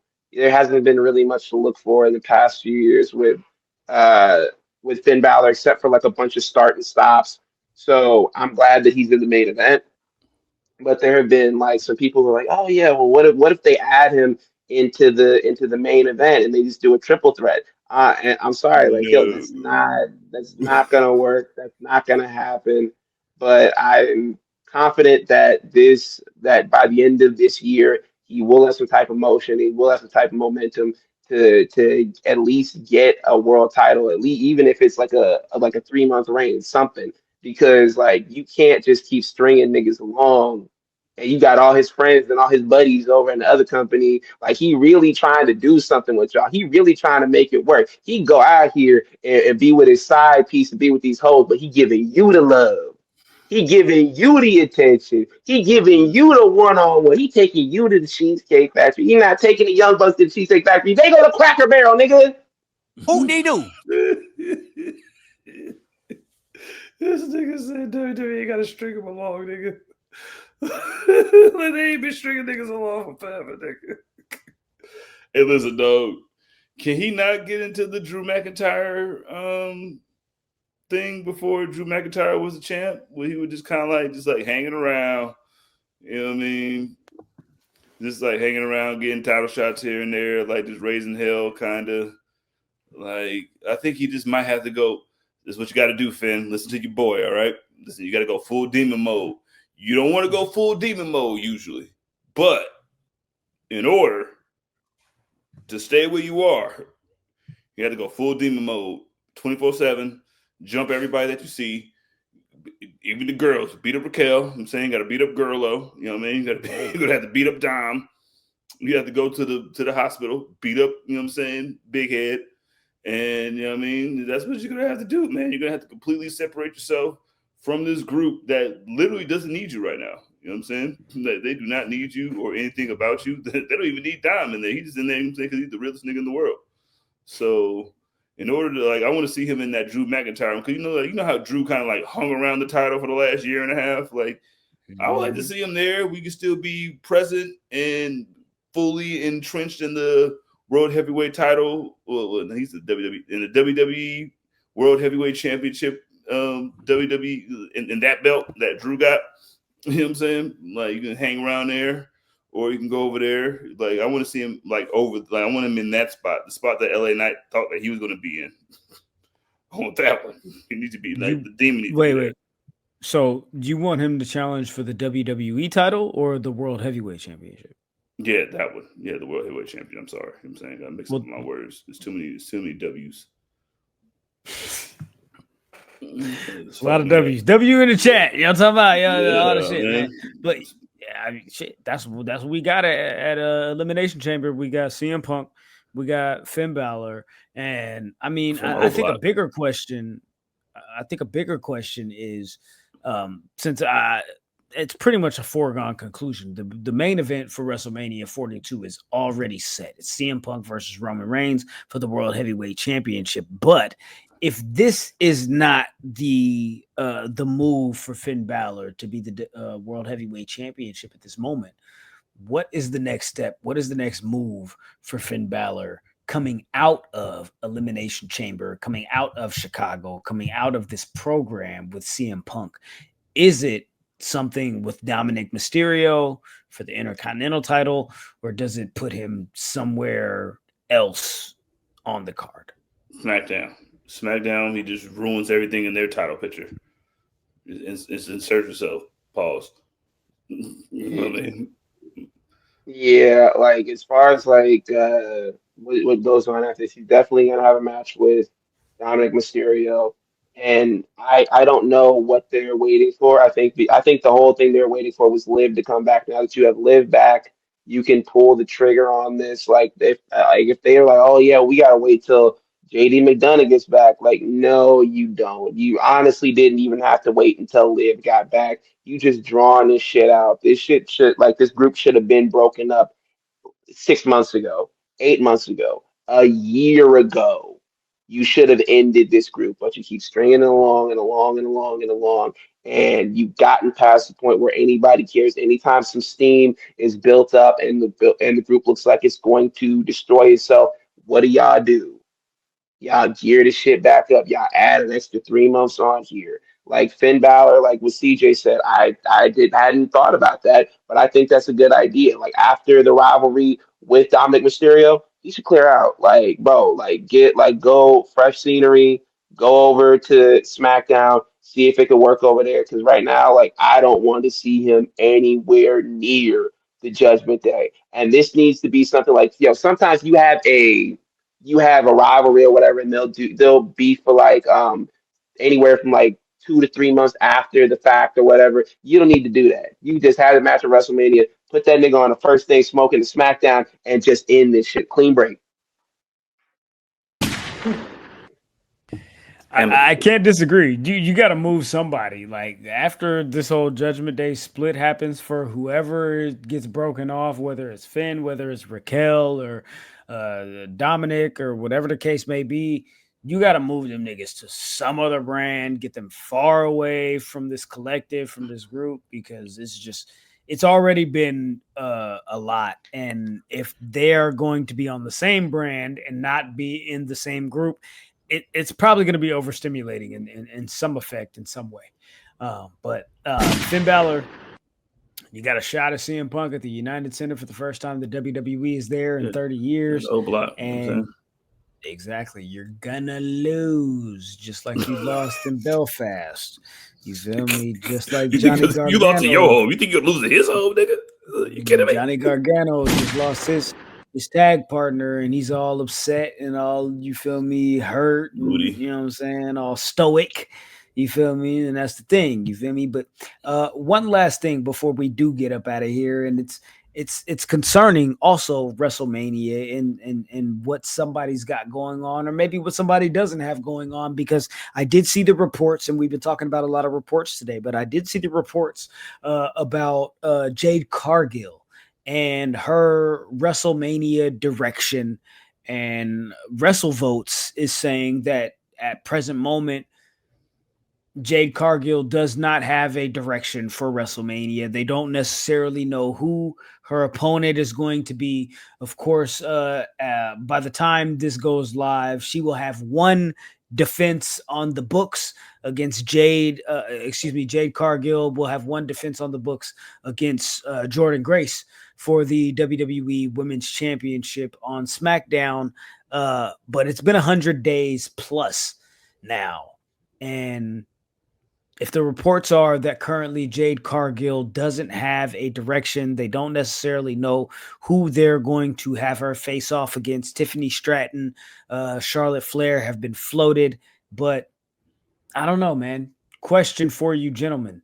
Jade Cargill, her quest and her moment, her match, her situation, her feud, her program for WrestleMania 42 in Vegas, currently undecided. Is that something, or is that nothing? Apparently it's nothing. You know what I'm saying? We've seen the backstage show. You know what I'm saying? Anything could be something in a heartbeat, according to them niggas. So them having this, like, we kind of talked about it when she first got the belt. Like, okay, she got the belt, and then what? Like, if you ain't presenting for her, nobody. She's been arguing with niggas for the last, like, 100 days, nigga. Like, why not fight one of them niggas that you're arguing with? And she's finally found the one that she's arguing with, and they're probably going to have some screwy finish where they can fight each other at WrestleMania. Now, if that was going to be the whole thing to begin with, then why not just – because we're not acting like that she was – because fucking Tiffany Stratton been gone. Like, after Jade Cargill put her ass in the dirt, nigga, You know what I'm saying? Like I ain't seen the sense until fucking Royal Rumble. So like you could have been building that Jordan shit for whatever, especially when they turned her heel and she was running around just fucking just mollywhopping, gorilla stomping niggas, gorilla stomping niggas, and you know what I'm saying? Like you could have just had her just running through niggas. Like this was the perfect opportunity to have her do the exact same thing that she was doing in AEW with the TNT title. Just beat up some niggas who was coming up, nigga. Like you try to see me, nigga, get whooped. And then Jordan was like, you know what? I'm tired of this. Like, you know what? I'm gonna beat your husband up, and then I'm gonna beat you. Could have did that. You know what I'm saying? But I don't know, man. I think it's just gonna be her and Jordan in the end to begin with. So all the little hoopla is just, you know what I'm saying, just hot air to me. Yeah, CJ is completely right. I do think like they're gonna do a bullshit finish and they're gonna have Jordan Grace versus Jade Cargill at WrestleMania. Feels like they didn't know what they wanted to do when they put the title on Jade Cargill. It just seems like they thought it was a good idea. I don't know if Tiffany Stratton was going through her injury at that time and they needed to get the belt up off of her. Either way, I think it's very I think it hurts a wrestler just as much. It hinders a wrestler just as much as it helps them when you put a title on them and you give them no direction whatsoever. You don't know what you want them to do.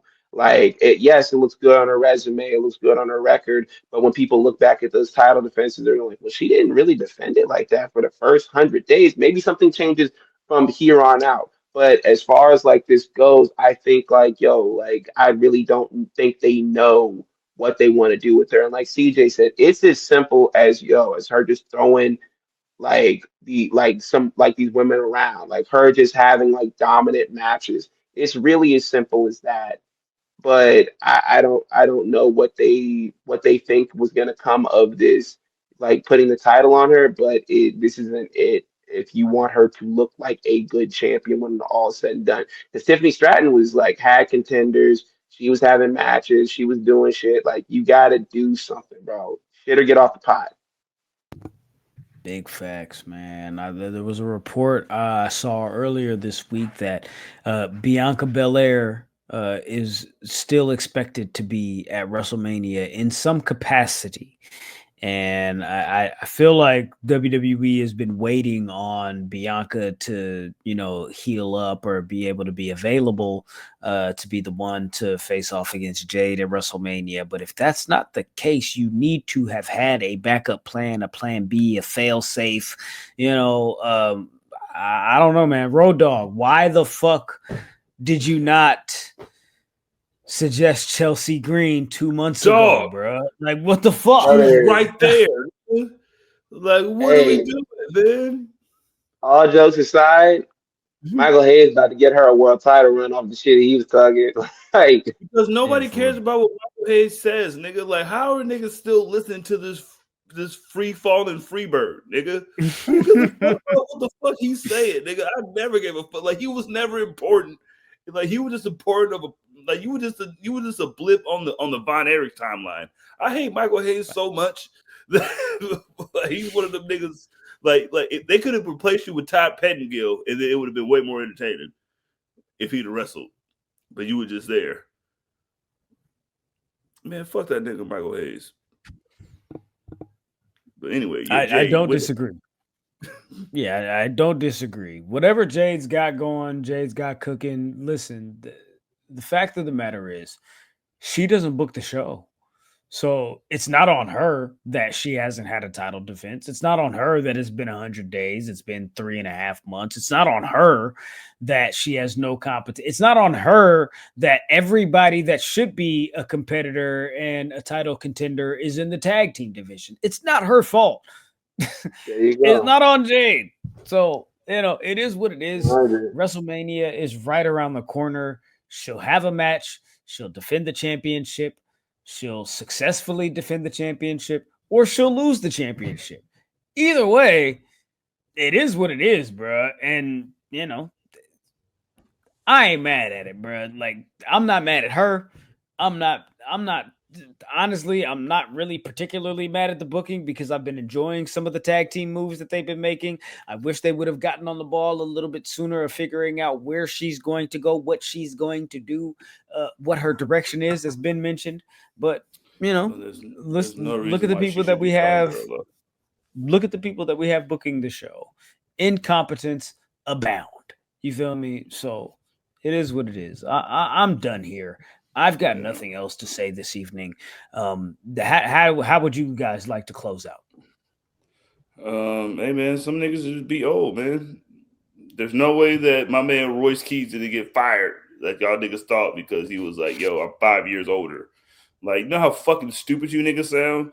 You think that they didn't know how old this nigga is when they signed him, when he has to put his name on the contract? Like, you wrestling fan, you niggas, salute.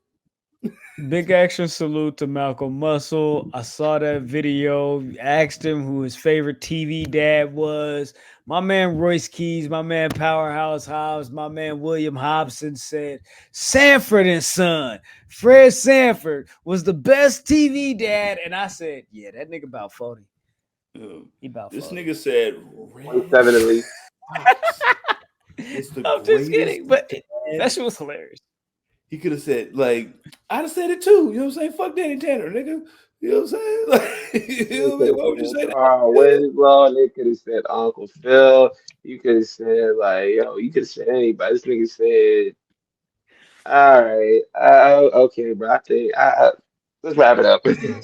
Right. No, Danny Tanner, nigga. All right, bro. Nigga, hey, Public Enemies HQ across the board. Make sure y'all stay tapped in, stay tuned in, stay dangerous. It is what it is, man. My name, oh my God, Graham, beat me there. Don't meet me there.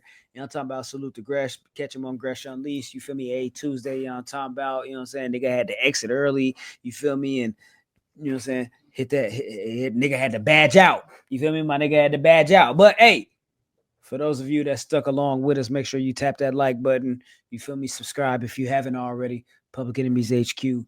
Salute to you. Happy Black History Month. Fight the power.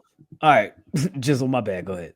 Hey, yo, man. Follow me at that's me at _that's _me with 2 E's or 3 E's on the IG because that rhymes. Yeah, man. Happy Black History Month. Yo, you can follow me on Twitter, Instagram, TikTok at _sunrise_. And happy Black History Month. Fuck Jerry Jones. There you go. That too. Salute to Cujo. That nigga not black, but he been holding us down. He been doing a lot of good work. You feel me? So salute to y'all. Stay tapped in, stay tuned in, stay dangerous. As we always say, we'll be here next time, same place, same time, same channel. But until then, take care of yourselves and each other. Yeah, bro.